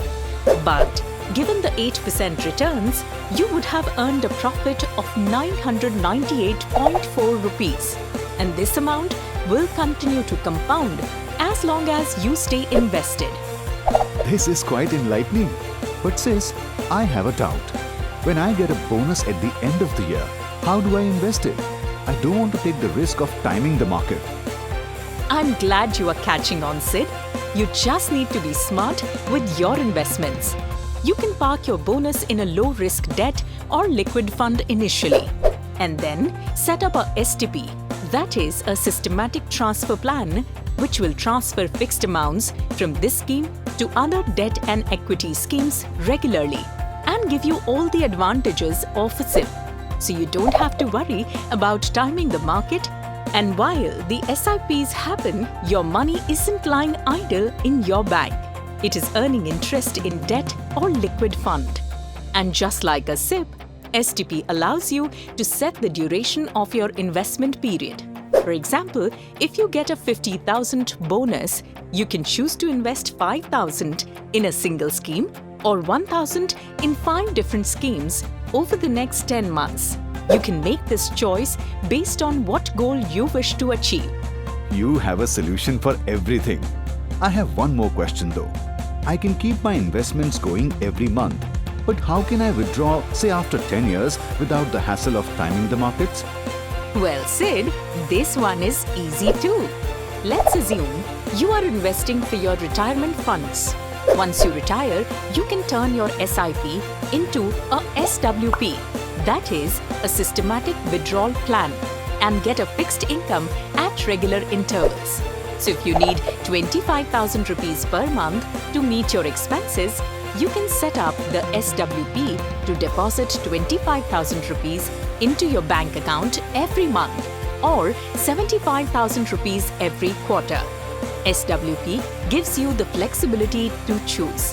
A SWP not only aims to give you protection against market volatility, it keeps your money working for you. So, you see, when you SIP, STP or SWP, you aim to win on multiple levels, today as well as tomorrow. An investor education and awareness initiative of Aditya Birla Sun Life Mutual Fund. Mutual fund investments are subject to market risks. Read all scheme-related documents carefully. I invite Team 3 to present their case solution. Good morning, everyone. My name is Shamdi, and with me, we have my team member Mahesh Olambe and Jitesh Patel. So, we will be presenting the strategy for ETPL for next 5 years and how our ideas will help them achieve a valuation of 7,000 crores by the end of 2027. I'll begin with the short executive summary.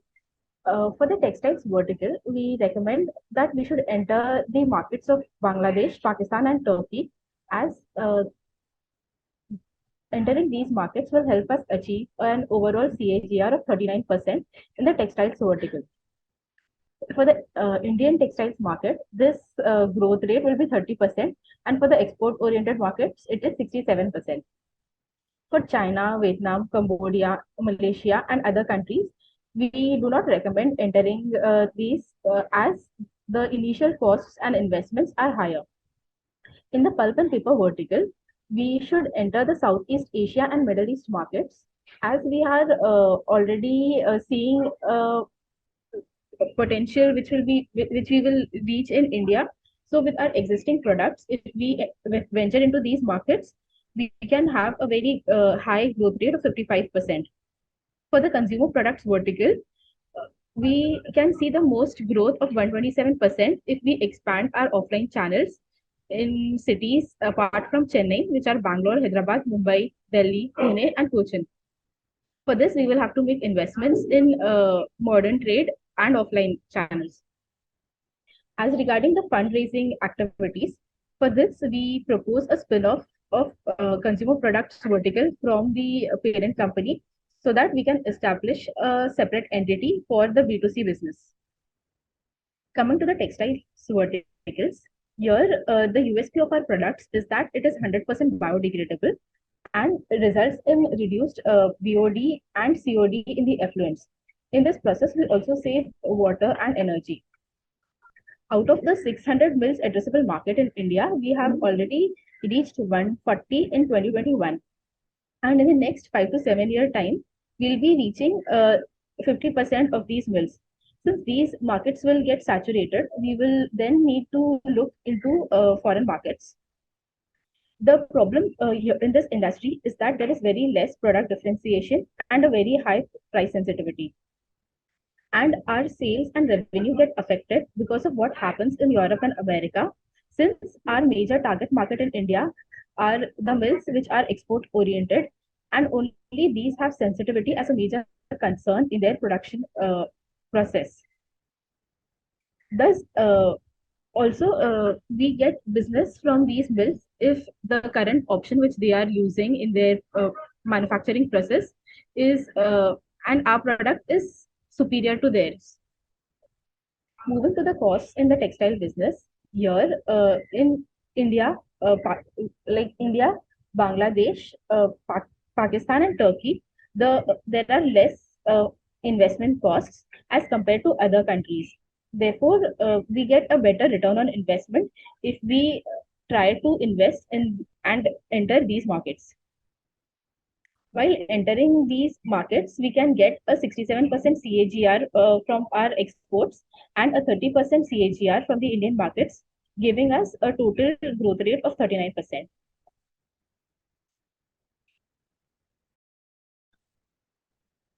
Yeah. So my name is Mahesh. So our products, we will start with the pulp and paper vertical. Next slide, please.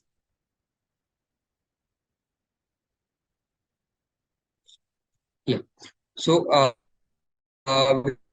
we have various products in pulp and paper vertical, which lead to lower usage of chemicals and also for the paper mills.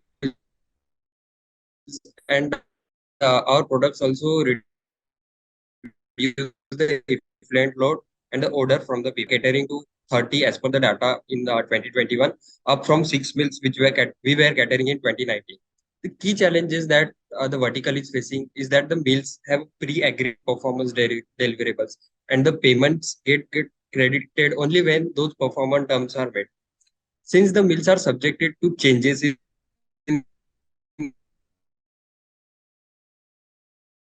raw material quality frequently, thus marketing our products is challenging. R&D team is currently working on understanding the variables so that in spite of the changing raw material, the performance standards could be met evenly. Also, we have already exhausted 25% of total potential market in India. That's why venturing into overseas markets really becomes critical at this juncture. Next slide, please. Yeah, so we have done an expected cost and projected revenue study and found out that China, Europe, and America, along with the other markets, has reduced. So that's why we are recommending that we should be moving into Middle East and the Southeast Asian countries, which are a very good potential market. So in India, we will be growing at around 38% CAGR. In Middle East and Southeast Asian countries at 41% CAGR. The revenues will jump from 28 crore INR from 2023 to 200 crore by 2027. Next slide, please. So, consumer products vertical. Yes, next. Next slide. Yeah. So in the consumer product vertical, we have 6 different SKUs, namely the floor cleaner, detergent, glass cleaner, kitchen degreaser, dishwash liquid, and toilet cleaner. Our products are Green Pro certified. They are fully biodegradable and safe for kids and parents, pets also. They are priced just 20% above the normal products, as against 2 times the pricing which are offered by the competitors into the similar environment friendly products. Key challenges ahead for this vertical include overcoming the low awareness about the real eco-friendly products versus the marketing gimmicks played by certain companies. Since we are a very small company currently, advertising costs and brand building becomes very expensive for us. There are also internal voices among the investors, consumer product business. Next slide, please. So the CAGR, we are expected for the online sales that it will grow at 105% per annum, and we will achieve 40 crore INR sales by 2027. Next, please.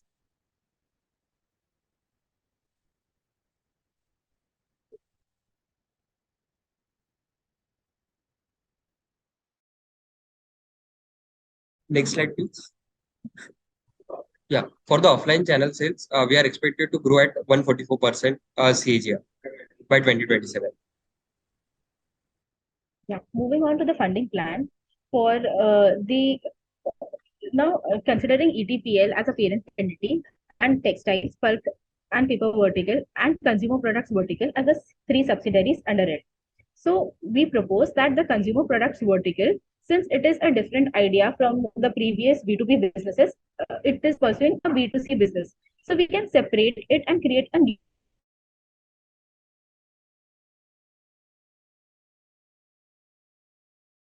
it will get assets, resources. Could you Could you go back a little bit because we lost you for a few seconds actually. Can you start from the beginning?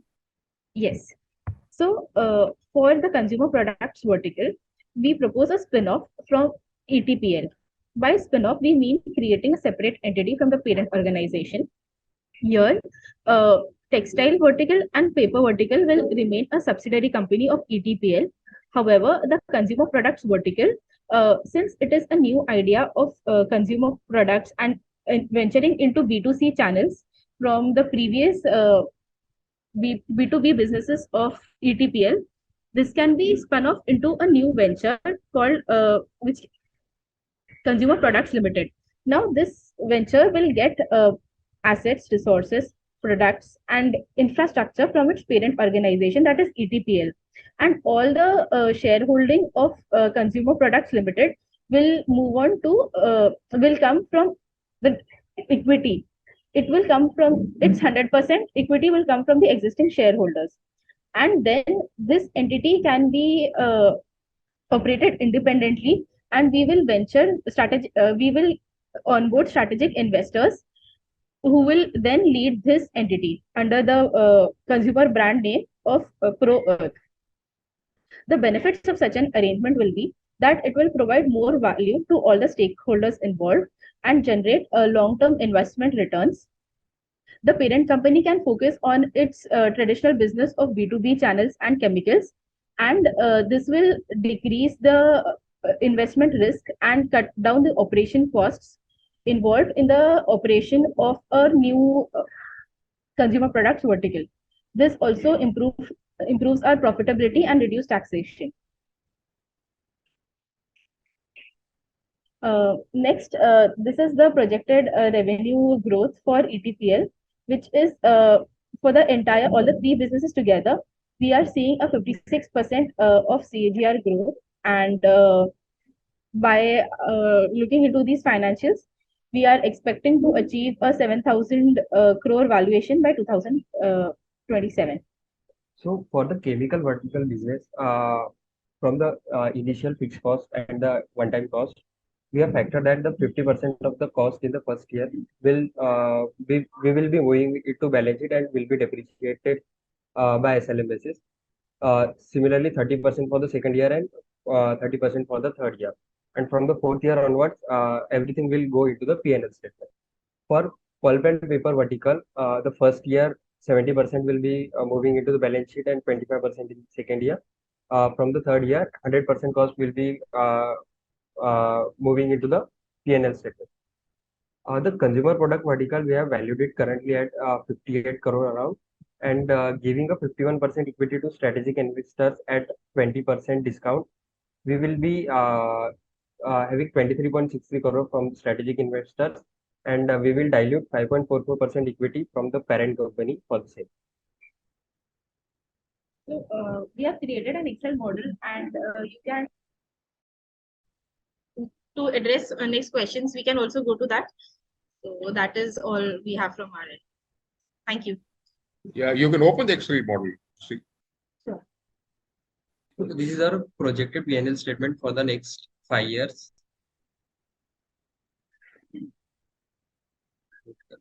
Is there any specific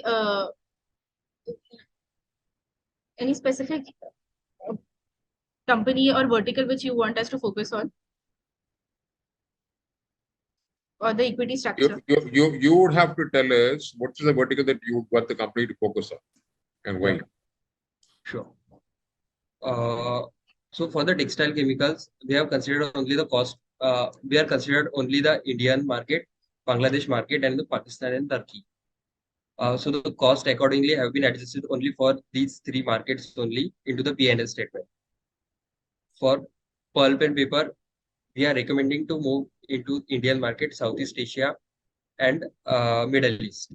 So in the financials also, we have only considered the same from only those three markets. But for consumer product, we are having completely new equity structure with 51% going to the strategic investors. And we will be going ahead with this vertical completely according to the plans given the case study.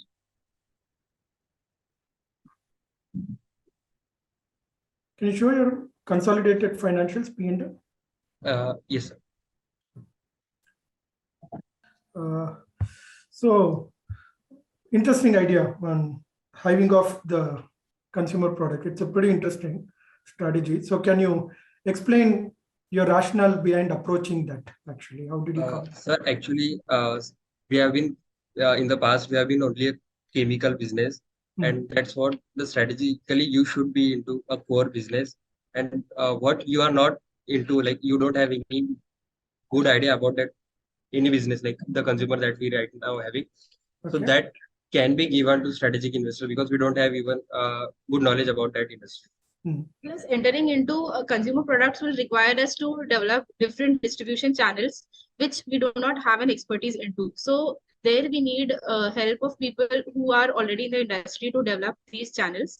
So a strategic investor would be providing us with that leadership. Also in the problem statement, it was said that we do not want our equity to be diluted below 35%. So this seemed like a possible approach where we could arrive at both the solutions. Okay, it's pretty logical. So one doubt, so you given the revenue, I saw revenues are growing from what, 7 crores to what by 2027 in the consumer vertical? Sorry, sir? The revenue growth you're showing for your consumer vertical. Yes, sir. It's growing from what to, from currently what it is, and it's growing to what by 2027? Yeah, so what is the growth here? Percentage growth? Okay, good.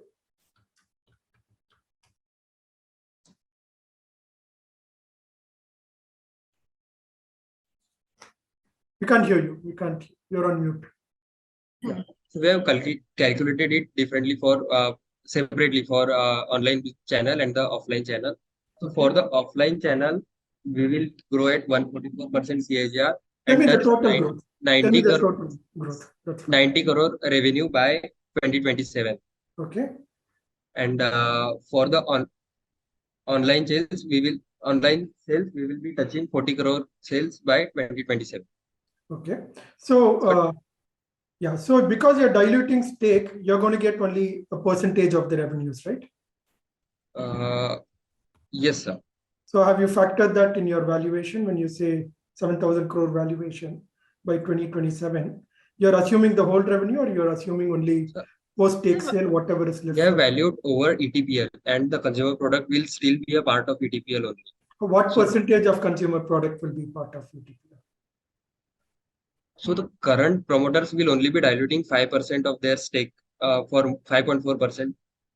But overall, the holding company will be the same ETPL. Okay, and ETPL will own how much of the consumer business? 49%. Okay, fine. All right, fine. Okay, that's fine. So then one more doubt I have is, so the 7,000 crores is, how did you arrive at the valuation? Like what's like? We have factored that in the past, historically, we have enjoyed a 8.9 times revenue valuation.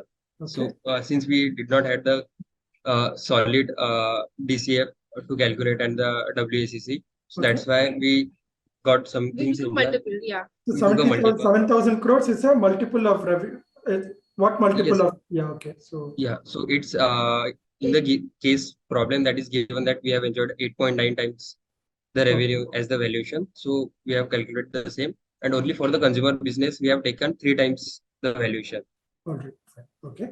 One concern I have is, so in the B2B business there is some reliance on Pakistan. Do you see what can happen to the business model if there are some geopolitical issues, and don't you think relying on that geography is risky? Can you? It's not an insignificant exposure, both Pakistan and Turkey. So what's your also, sir, if our products are really good both for the environment as well as for the mills, because there will be reduction in the use of chemicals. So also for cotton production, Pakistan is also a major contributor. So in their textile mills also there will be requirement for our product. So it can be a kind of an essential or a priority product for them to import from us. Okay. And most often that even if political relations are spoiled, we try to maintain trade, because trade is what can bring balance to political relations as well, because there is an interdependency which is created. There are other companies also, we also rely on Pakistan for onion imports. So I think we should be insulated, or we can look into solutions, yeah, All to right. tackle those I'm done. challenges. So, Okay, Neil. Thank you so much. I liked your approach, in terms of analyzing the whole thing and also coming out with different solutions. One of which was having the consumer products vertical as a separate entity. I think that's nice, good efforts on that. But just to come to the basics, like if you were when you solve a problem in depth and you look at numbers from diverse ways, sometimes you lose track of the original problem statement. So if I were to ask you that, what is the problem statement that the case study offers in one line, what is it that you would say, and what is the solution? Probably you always have a challenging question and you have a channelizing solution. So what is that one line for the question or the problem statement, and one line for the solution? So you can take we your had the time problem that, yeah, so we had the problem statement that which are the businesses that we should continue, what are the projected valuations, are they correct or not? So in our P&L, we have given that whatever the business side has given us, these are the projected revenues and these are the projected profit that we are not meeting certainly, but we will be moving into the business. That was our recommendation. So for ETPL, they have their objectives, whether we can meet those objectives, and if so, what kind of strategy we should have. Also, they wanted to know how we can raise funds, keeping a 35% equity with the existing shareholders, without not lowering the equity below 35%, without lowering it. Is that one line? No. So it was it was quite a complex problem statement. We had to read it multiple times.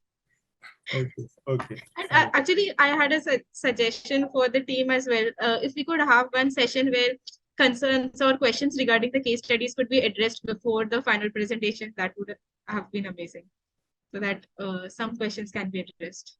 Sure, we'll think on that. So for the finals, if that could be arranged. Sure. I think Vinayji can address that. But yes, I think good. Good out there. I think that's nice. Good to hear that. And the solution, can you tell that?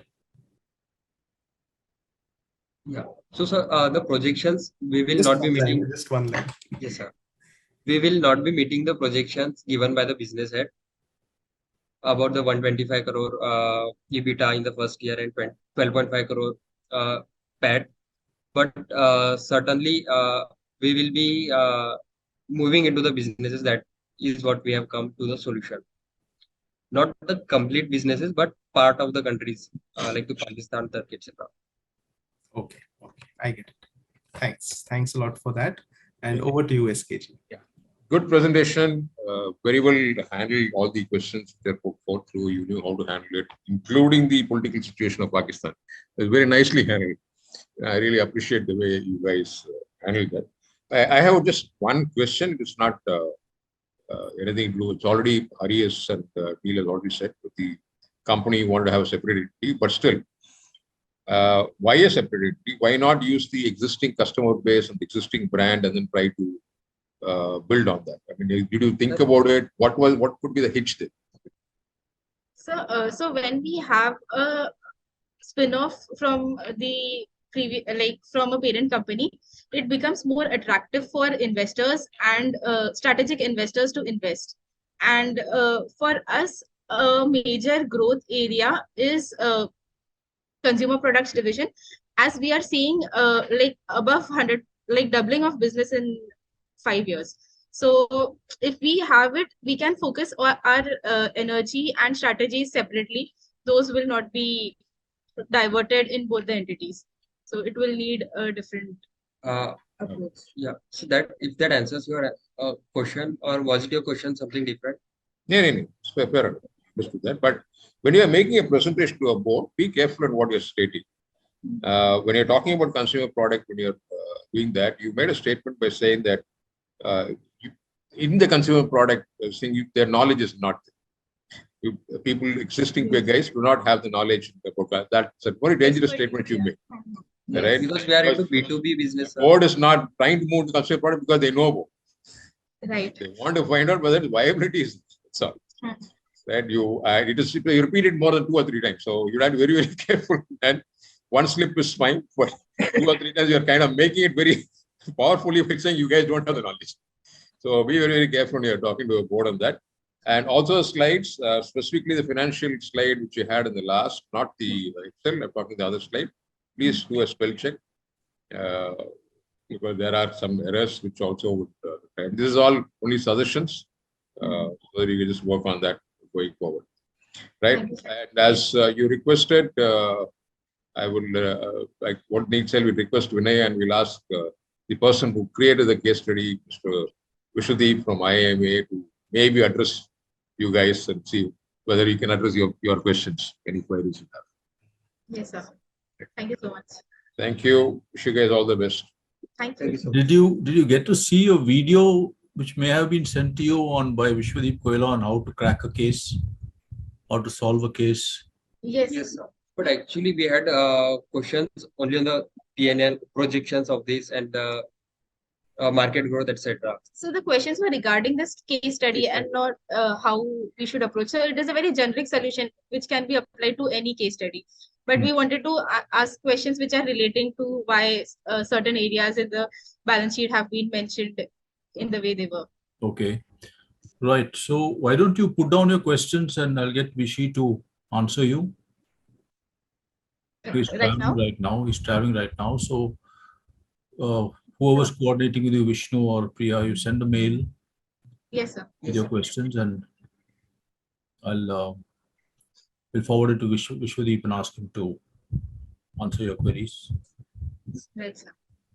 Right. And we are so sorry for the technical glitches. We'll make sure that this doesn't repeat. Okay, part of life. Right.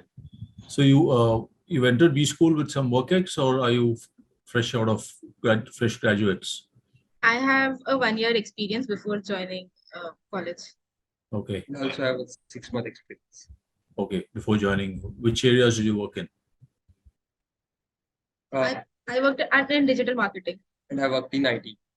Okay, good. So you want to diversify your skills after your MBA? Yes, sir. Good. Right. Good presentation, confident, and I like the way you defended your positions. But thank you. Thank you for participating, and all the best, and you may log off now.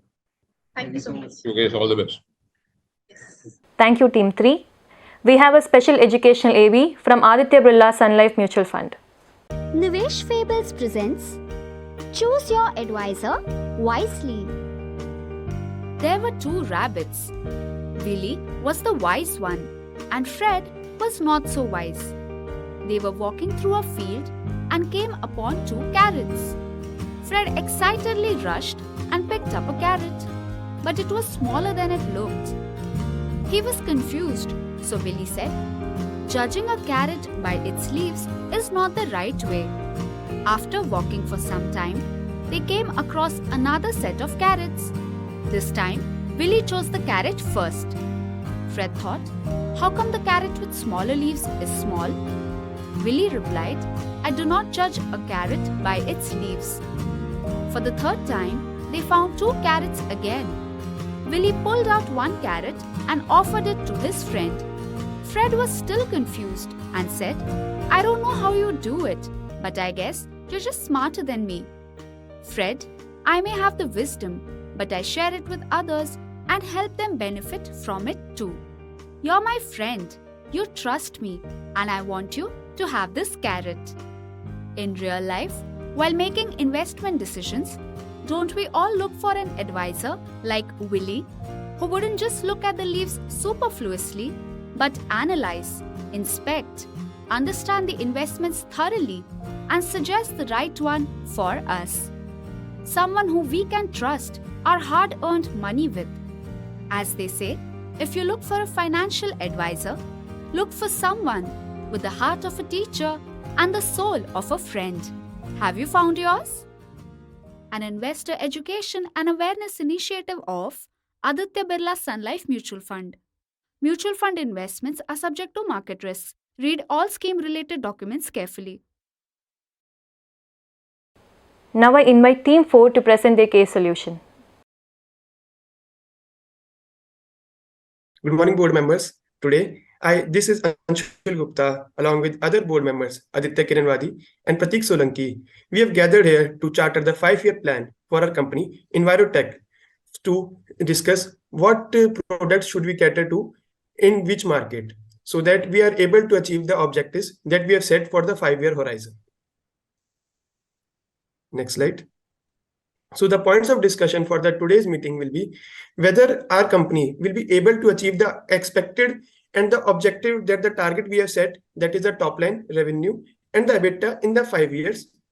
Second point of discussion will be that whether it will be capital efficient for us to first exhaust our products in the Indian market, or should we enter the abroad markets in the current time as well.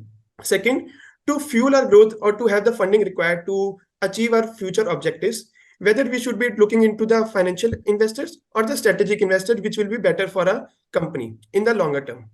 And fourth, the final foremost important is maximizing the value of our stakeholders, so that all the relevant stakeholders are happy and our company is in the right direction. Yeah, thanks Anshul for the brief introduction. Now, I will just briefly mentioning how can we go about with the expansion plan. Now, we can first look at how the products are performing in different geographical markets. For example, if we talk about textile, Indian market or international market, then once we have identified the which market to go with, we can identify the fund requirements, what our fund requirement estimation would look like. Now, based on that, we can choose what kind of investors we should go ahead with, and how can we look for maximizing the value. So we have made this calculation based on the assumption that we are looking at this 5-year time horizon. So yeah, that was it. That was a brief approach that how can we look about it. Over to you, Anshul. Yes. So the first. Yeah. Yes. So the first vertical in which our company entered was the textile vertical, which is characterized by the very low differentiation of the products and the low margins and that is low commodity products. So only the large export-oriented mills are able to sell our products because they are only conscious of the environment and they have the sufficient margins to be able to sell our products in the market. And the objective of our company is that we should be able to achieve 50% of the total addressable market in the 5-year horizon. And that will help us to achieve the objective that we have set for our company. So we look at the numbers that we had in the what were the expected market share for the particular subsequent years in the 5 years, and what was the total market size that was given for us, and what was the total addressable market, that is a 50% for us in the 5 years.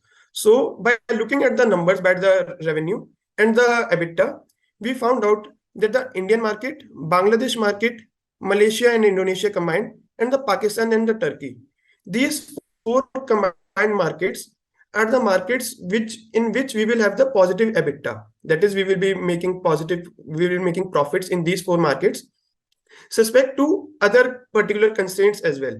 That is, as we have observed that whenever there is recession in European and the US markets, our Indian sales are also affected by the recession in this particular country.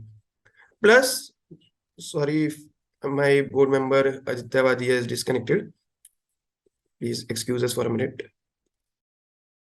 So continuing with, let my friend join. So as we have observed that whenever there is a trade with other countries as well, there are particular different constraints as well. like the different trade agreements come into play, different worldwide aspects also comes into play. So here the 4 markets that we had, in which we had the positive EBITDA, that is the Indian market. But in Indian market, we will not be having any outside constraints, just the recession effect.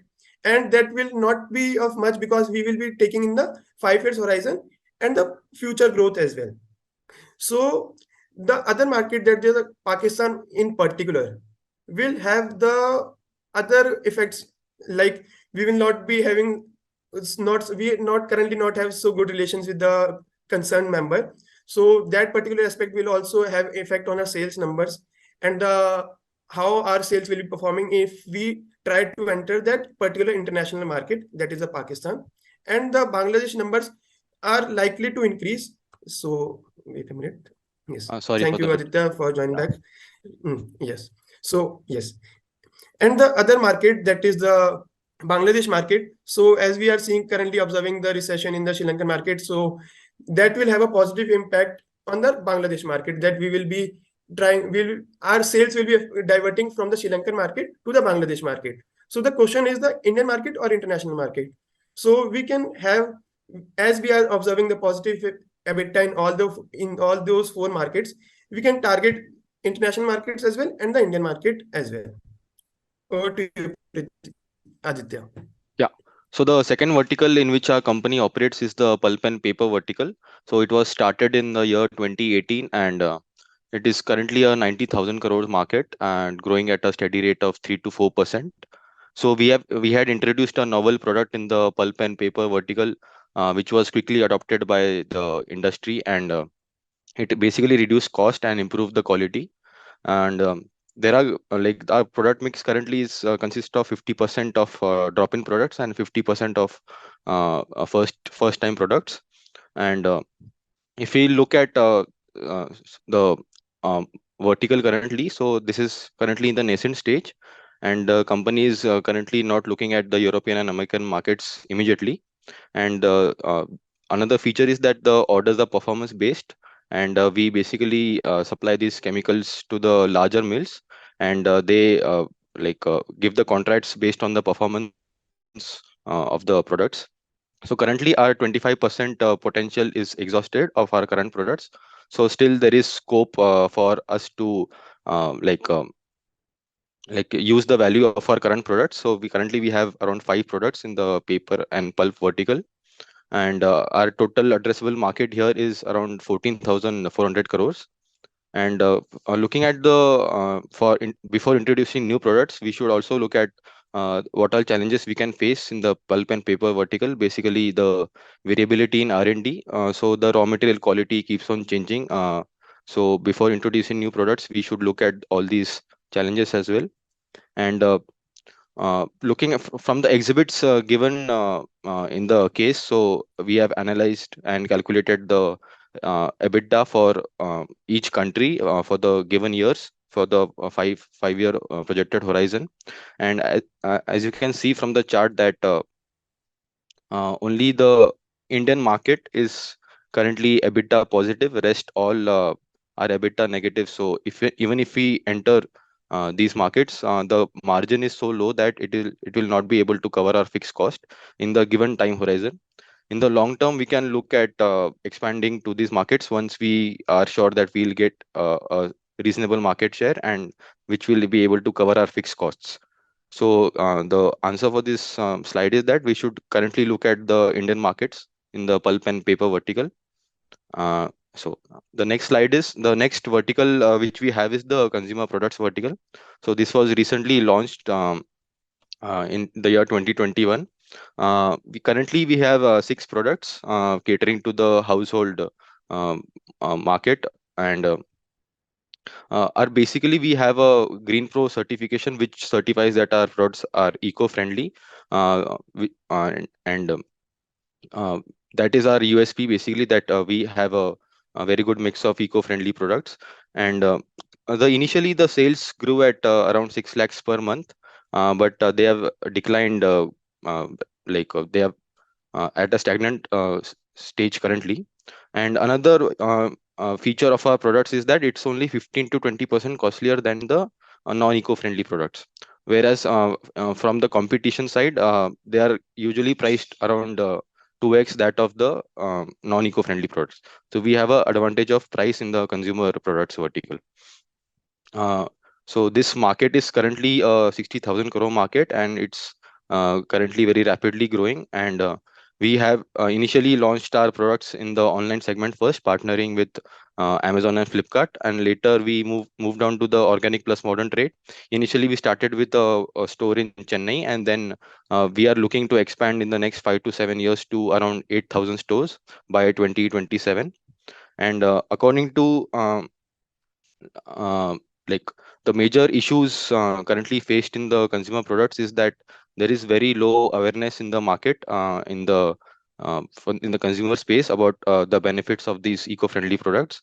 So initially, when we want to increase our sales in the online segment, we'll need to um, um, have a huge capital and advertising budgets to cater to the awareness in the market, so that there is higher penetration. And also we would like to establish a brand called Pro Earth, and this is the company objectives to establish a consumer focused brand, which would create a valuation multiple for if there are strategic investors involved. And if you look at the figures given in the exhibits, so for the projected figures given in the exhibit, so these are the EBITDA values we are getting for the online and offline segment. As we can see that initially initially the EBITDA is negative due to higher advertising costs involved. And later on, once consumer awareness increases, we can see that there is huge exponential growth in the EBITDA values in the consumer products vertical. And we can see that the offline is like dominating more than online as we move ahead in the time curve. So initially we would look to establish the initially we would look at online model first, and then slowly once we are getting enough capital to expand to the offline model. And if we look at the comparison between the consumer products vertical in the industry and if you look at like whether we want to continue with the industrial products or go ahead and establish our consumer products vertical, we can look at the revenue growth comparison for the 4 years, and we can look at we can see that the consumer growth rate is very much higher than the industrial growth rate. So we should definitely consider the consumer goods market. This was one of the objectives of our case. And so initially in the short term, we should look at the industrial market, since we are established in that space and we have a greater wide range of products. And slowly in the long term, once we consolidate our position in the industrial segment, we should look at the consumer goods market, since it is a high growth market, and in the future with the actual market size of 60,000 crores and gradually increasing over the years, this will be able to provide higher growth opportunities for our company. And we can also initially the figures were not includes the figures were skeptical for the board, and if we want to incorporate the variability in this case for the less consumer awareness, we can initially increase the advertising and promotion budgets to approximately 50%. And even if we increase by 50%, we are still getting a very high growth rate for the consumer products vertical. So we should also consider this vertical going ahead, and we should look at both industrial and consumer products vertical in the long run. So thank you, Aditya. So by comparing all these three product verticals in which we cater, in which we produce our products, that is the textile, pulp, and the consumer products, we found out that these markets shown on the screen are the markets that we should be targeting, because we will be having our positive EBITDA in these markets, and these markets will be helping us to achieve our particular set objective of achieving the set revenue in the 5-year horizon and the set EBITDA. That is the Indian market. In the textile product, if we see Indian, Bangladesh, Malaysia, and Indonesia combined, and the Pakistan and Turkey. these four markets, as we have first discussed. In the pulp category, the Indian market whole, and in the consumer markets, both the offline and the online markets. We should be targeting both these markets combined. Go to the next slide. Yes. So, but the question remains whether if we are having the positive EBITDA, if we will be able to achieve our particular set objective or not. That is the set objective set by the company, that is achieving revenue of 1250 crore and the EBITDA of 300 crore by 2027 with the expected market share that we have observed and that we will be try to achieve. So what we observed by the data, that is the revenue that in the revenue, that is the objective by the total revenue what we will be having. The ratio of these objective and the total revenue is increasing by significant numbers, their ratio, and we are not moving in the same progress. We are not moving with the same progress. So the gap between the total objective that we will be expected to capture and our objective is increasing as we are moving in the future years. So earlier the gap was pretty less, and in the subsequent years the gap between the objective revenue and the set revenue has increased, as it is also observed in the EBITDA as well. So the objective that has been set seems to be overestimated by the company. But the question remains, if we want to achieve the set objective, whether we will have the cash in hand or not to achieve that particular objective or not. So that will be shared by Prateek. Thanks, Anshul. Thank you very much. Now, based on the markets that we have identified, if we look at how much funds that we will be requiring for this expansion plan, subject to the conditions of the business environment we are operating in, that is the receivables period, the payables period. Further, also we also need 6 months cash to avoid any liquidity crunch. And given that the contact to commercial time is 3 months for textile product, 6 months for pulp and paper product, it comes to the figure of 56 crores that we will require additionally. I mean, we will require for the expansion plan in the beginning.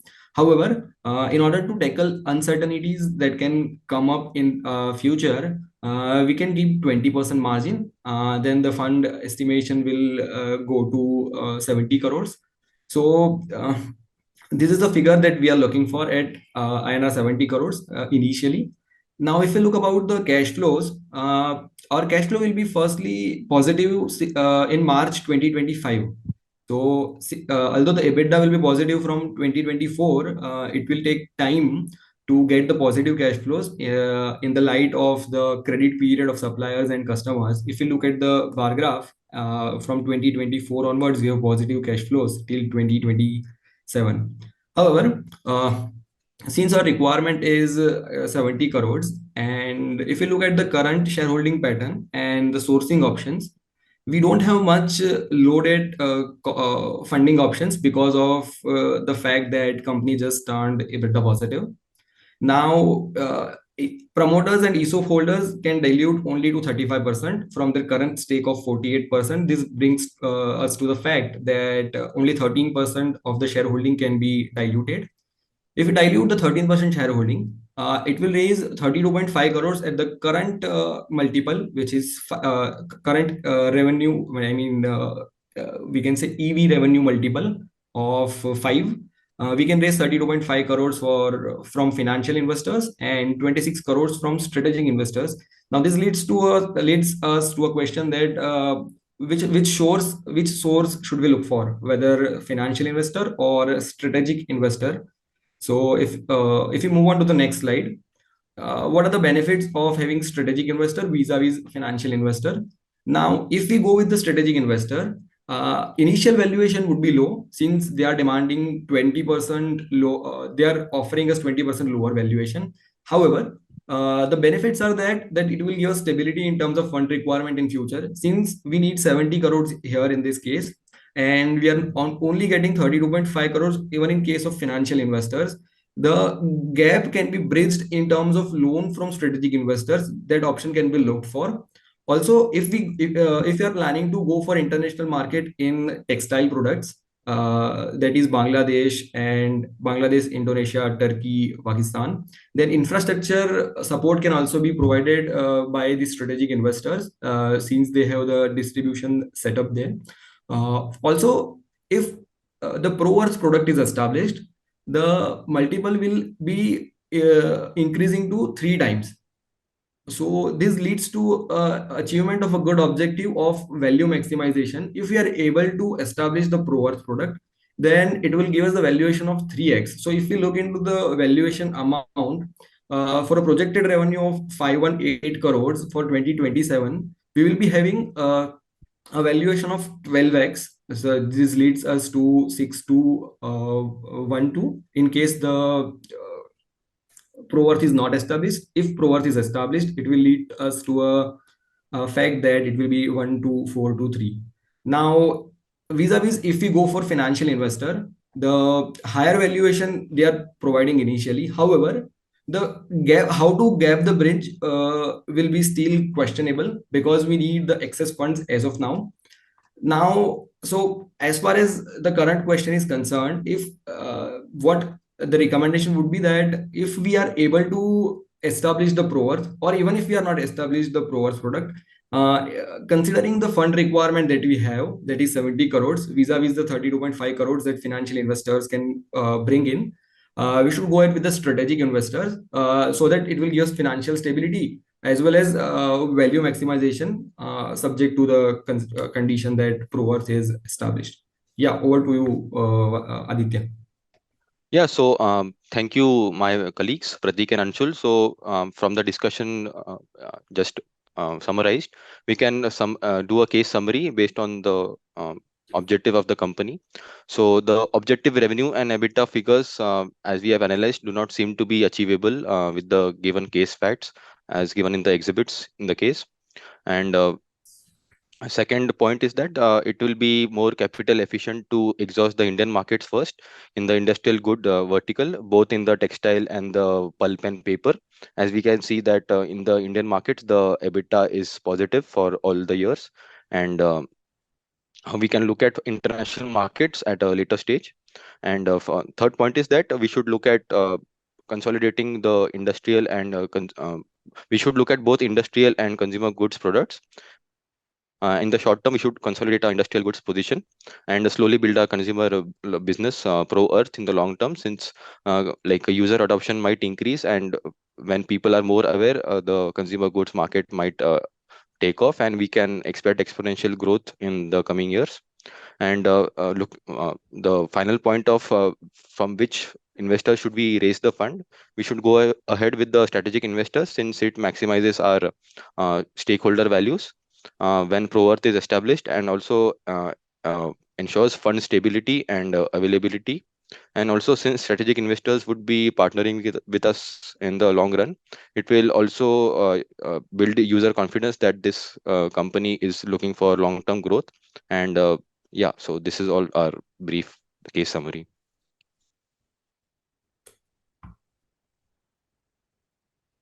Yeah, you can unshare yours. Okay.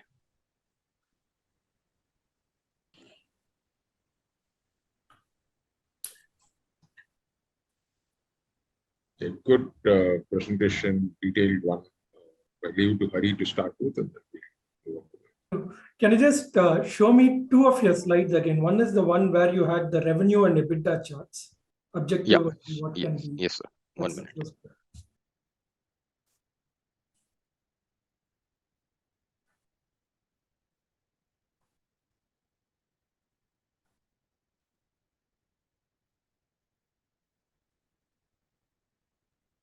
This one?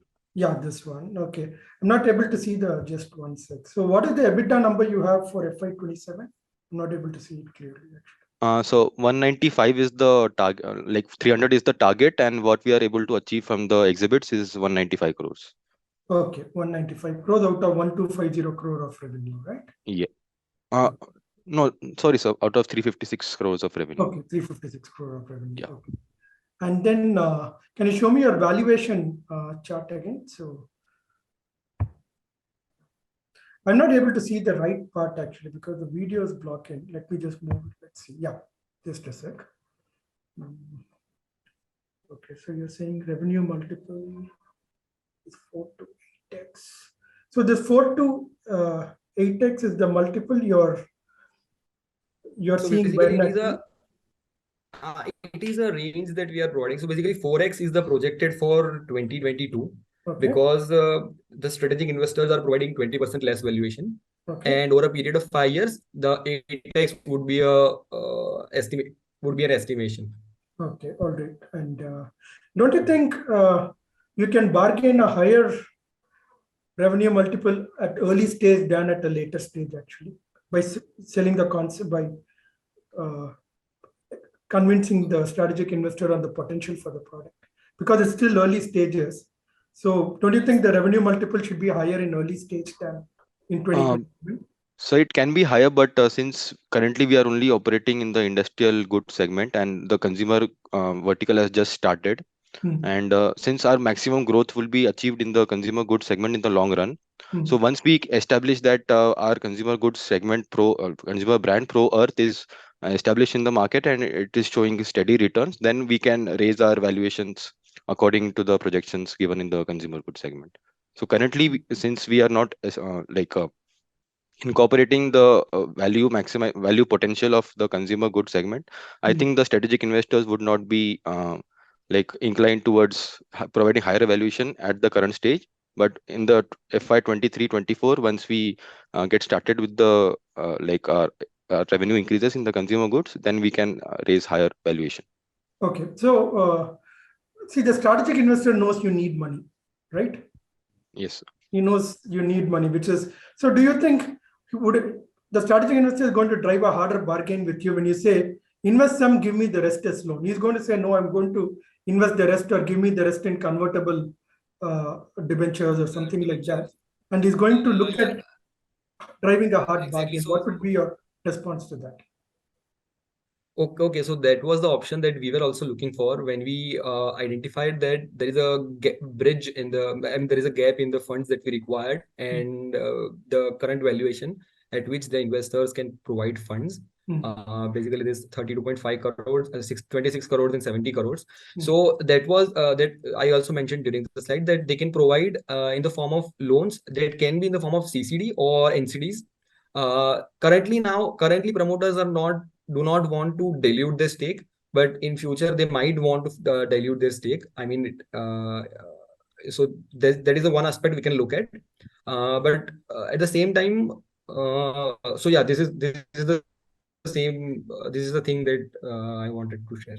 Okay, so let's say if that is one of the options, currently let us say the valuation at which you're selling to the strategic investor is 4x, right? 4x revenue. Yes. And let's say they have a convertible option. What, in 2027 or when is that going to be? I think it would be at the option of the company because what will happen is that the promoters will never allow it at the option of the strategic investor. So the agreement would be like that. It will not be based on a particular agreement. Will not mention specific number of years, but it will state that it will be at the option of the company, subject to special resolution, and all this. The law will come into the picture. All right. So, and what is the pricing? Interest of the shareholder is kept in. What is the proposed pricing for that? Sorry. What is the proposed pricing? Let's say today you're diluting at 100 rupees, okay, hypothetically, per share, and you're taking some in loan. What will be the conversion price for that loan amount actually? Let's say today the shares are valued at 100. Each share is valued at 100. And at the option of the company, if it can be converted, what will be the pricing for that? For the loan to get converted into equity?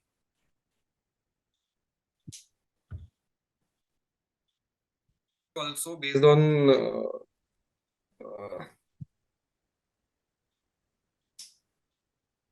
actually we have not calculated this value, but we can get to the figure. Okay, yeah, so we have not that's calculated, something you have to address but the one thing that's just a point I want to make. It's a good presentation overall. I just wanted to say, when you're saying taking a loan, I mean, it's not so easy to take a loan from the same strategic investor, right? They know you need money. They're going to hard Yes. pass. So you have to work around the details there. That's all. So that's the only thing. And yeah, so okay. And yes, maybe then you need to reassess whether valuation multiples will be higher in early stages because the base is low. So usually not always the case, but usually you tend to get a higher revenue multiple at early stages than at a later stage. So yes, so we have calculated this multiple. Apart from this, yeah, go ahead, Aditya. Yeah, so we have calculated this multiple given in the exhibits that the current valuation is 250 crores. That is 5x multiple of from the revenue of 50 crores. So from that figure, we have lessened our valuation for current year. All right. And then there was one last question I had is, so the strategic investor is going to be a global company because you're talking about taking it global, right? Yeah, because infrastructure availability in international market, yes. Do you think that is very essential when actually there is still a big opportunity for the product within India? Highly untapped, low penetration, easy to market within India and all that.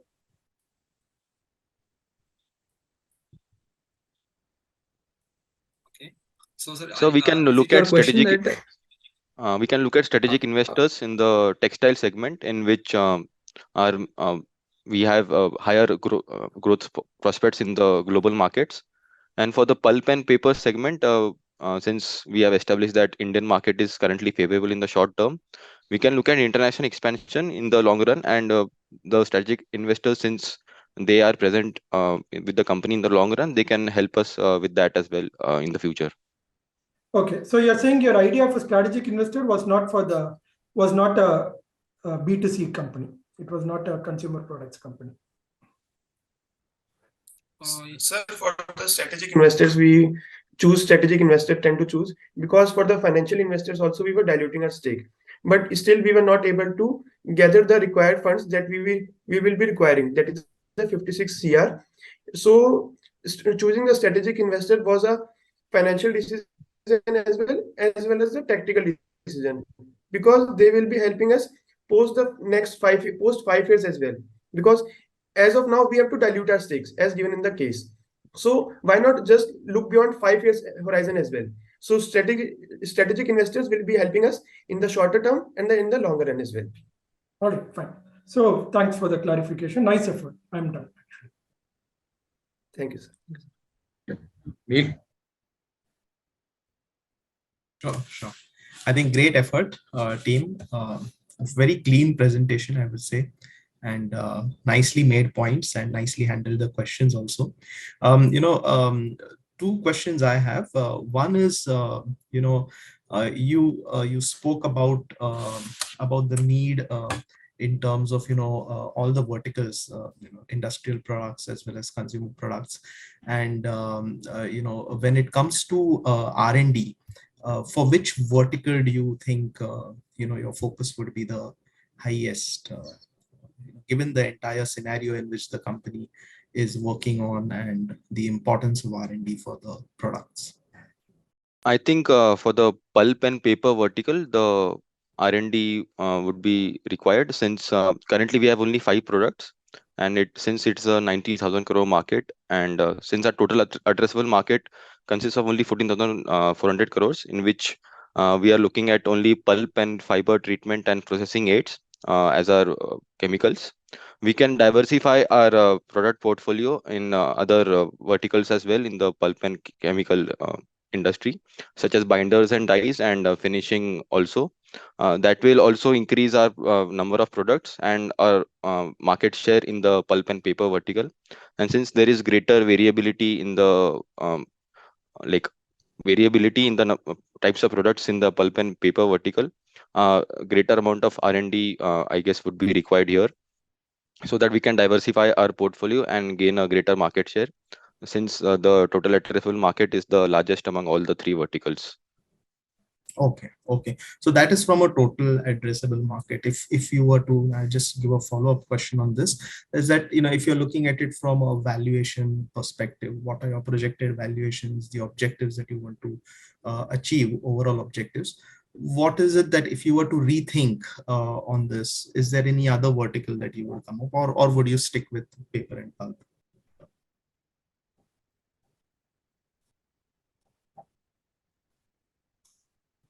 The question, it wasn't audible. What I'm saying is that, if you're looking at it from an addressable market, I understand what you're saying. If you're looking at it from the overall company objectives, that you're set out in terms of guiding EPPL on, if you were to look at it from a second choice, for R&D funding to be the highest, in which vertical, which would it be? Or would you stick with paper and pulp?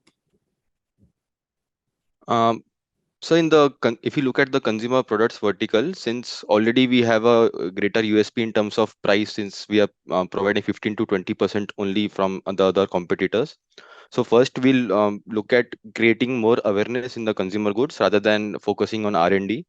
And for the R&D vertical, I think we should look at the industrial segment, since there is no scope for marketing here, and only the performance of the products matters for the larger mills. And for greater performance, we'll need a greater investment in R&D, so that we are catching up with the competition and we have a distinction from the competitors in the types of products. Okay. Good. And one more question is, you're talking about marketing of the consumer products, and I think you spoke about the need for awareness of the eco-friendly products part. So that was one of the main things. So let's just say that you focus, you go all out for it, and the masses, the audience perceives it to be a marketing stunt. That you're just out there to probably fool them with this. How is it that you would tackle this particular part?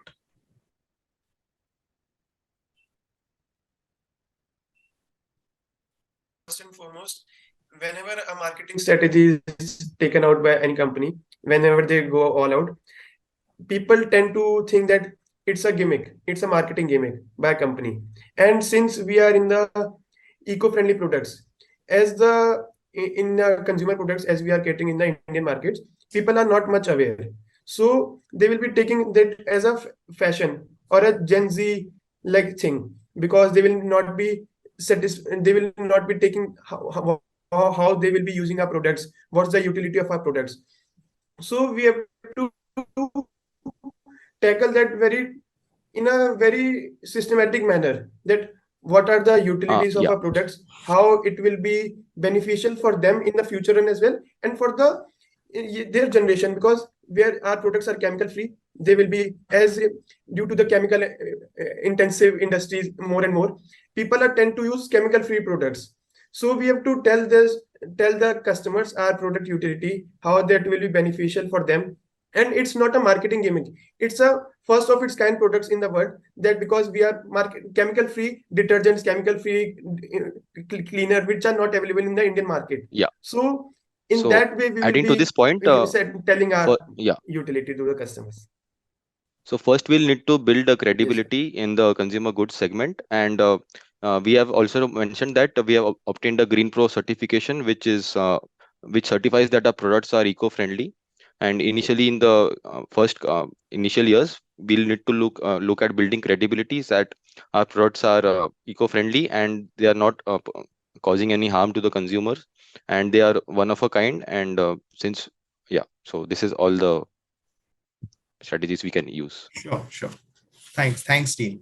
And for the first time, okay. Great presentation, very detailed, very nice, clarity was there. Most of the questions have been already asked and addressed. I had only one question of because the company has been only in B2B, and when they go into B2C, what are the challenges that you would expect? But I think you have answered it the other way around by saying what is it that you would like to sell, project yourself, that should take care of your problems. The only this thing is what Mr. Hari was asking about the strategic investor part of it, and then you said that is basically for the industrial products, right? Textile and pulp. The clarity there in the slide, we had assumed that the strategic investor you're talking about was for the consumer product, right? I mean, that clarity is something which if you had given while presenting, it would have been better, right? So that's the confusion which we have. Otherwise, it is a good presentation. I have nothing more to ask. With all the queries are we've kind of taken up and addressed. Good. Wish you guys all the best. Thank you for your wishes. Thank you, sir. Thank you for your time. Thank you, everyone. Yeah, Thank you. great presentation, guys. All the Thank you best, for team. Yeah, thank you for participating. thank you. Thank you, sir. So just a standard question we ask all the participants here is, I mean, have you come in with WorkX to your MBA, or are you freshers? So all three of us are Yes, having all of from us are having work experience. Okay. 2 years work, sir. 2 years. Yes, works, sir. yeah. So I have 1.5 years of work experience. Where did you guys work? Sir, I worked as a consultant in fractal analytics. Okay. I So worked as an auditor at Deloitte Huskins and Sales. Oh, so you're the number cruncher. Yes, sir. So I worked with Deloitte USI in the consulting domain as a Okay. business technical analyst. Right. So you doing your MBA and getting back into consulting again, or you want to diversify? Yes, sir. In consultant, as of now, in consulting, sir. That's a preferred domain. Good. So who's Anshul here? The one with the beard, or the Sir? You're Anshul. No, he is Anshul. Okay. So basically, my net ran away, so that's why I had to join with the Anshul's laptop. Okay, good. Right. All the best in your careers and the future jobs you're going to take up. Thank you. Thank you, sir. Thank you, sir. Thank you, sir. You can log off now. We will now have the comments for each team's presentation, followed by announcement of the winners for today's round. Bombay today was quite interesting and a very good analysis by teams. It also gave the jury members to some amount of challenge to score the beat. And this is the kind of team that we would love to have. And the number crunching was missing, maybe in just one team, but otherwise everybody really worked on that. Wishing the winning team all the best. So yes, quite interesting to look at different solutions from aspirants actually, and so the approach for many of them was quite right. It was a tough case study, not easy. So I really appreciate the effort that all the teams put in, and some of the teams were pretty exceptional. And the winning team, I think, wishing them the very best going forward. So we had the Mumbai round of presentations today, and it was evident that each team put in their best efforts. It was practically nice to see how the case was analyzed by diverse groups and addressing the pain points on the basis of their understanding of the facts and the figures. It's not always easy to derive meaningful insights by churning the numbers, but they did a commendable effort there. So the winner for the challenge today for the Mumbai round is Team D, JBIMS. I would love to congratulate all the teams for their efforts, for their best efforts, and a special congratulations to the winning team. Thanks. So thank you all jury members for participating today, and good work by all the teams. So that brings us to the end of the Mumbai round of the BLoC Boardroom Challenge semi-finals, and have a great day, all of you. Thank you. Thank you for watching. This is Businessline on Campus Boardroom Challenge 2022.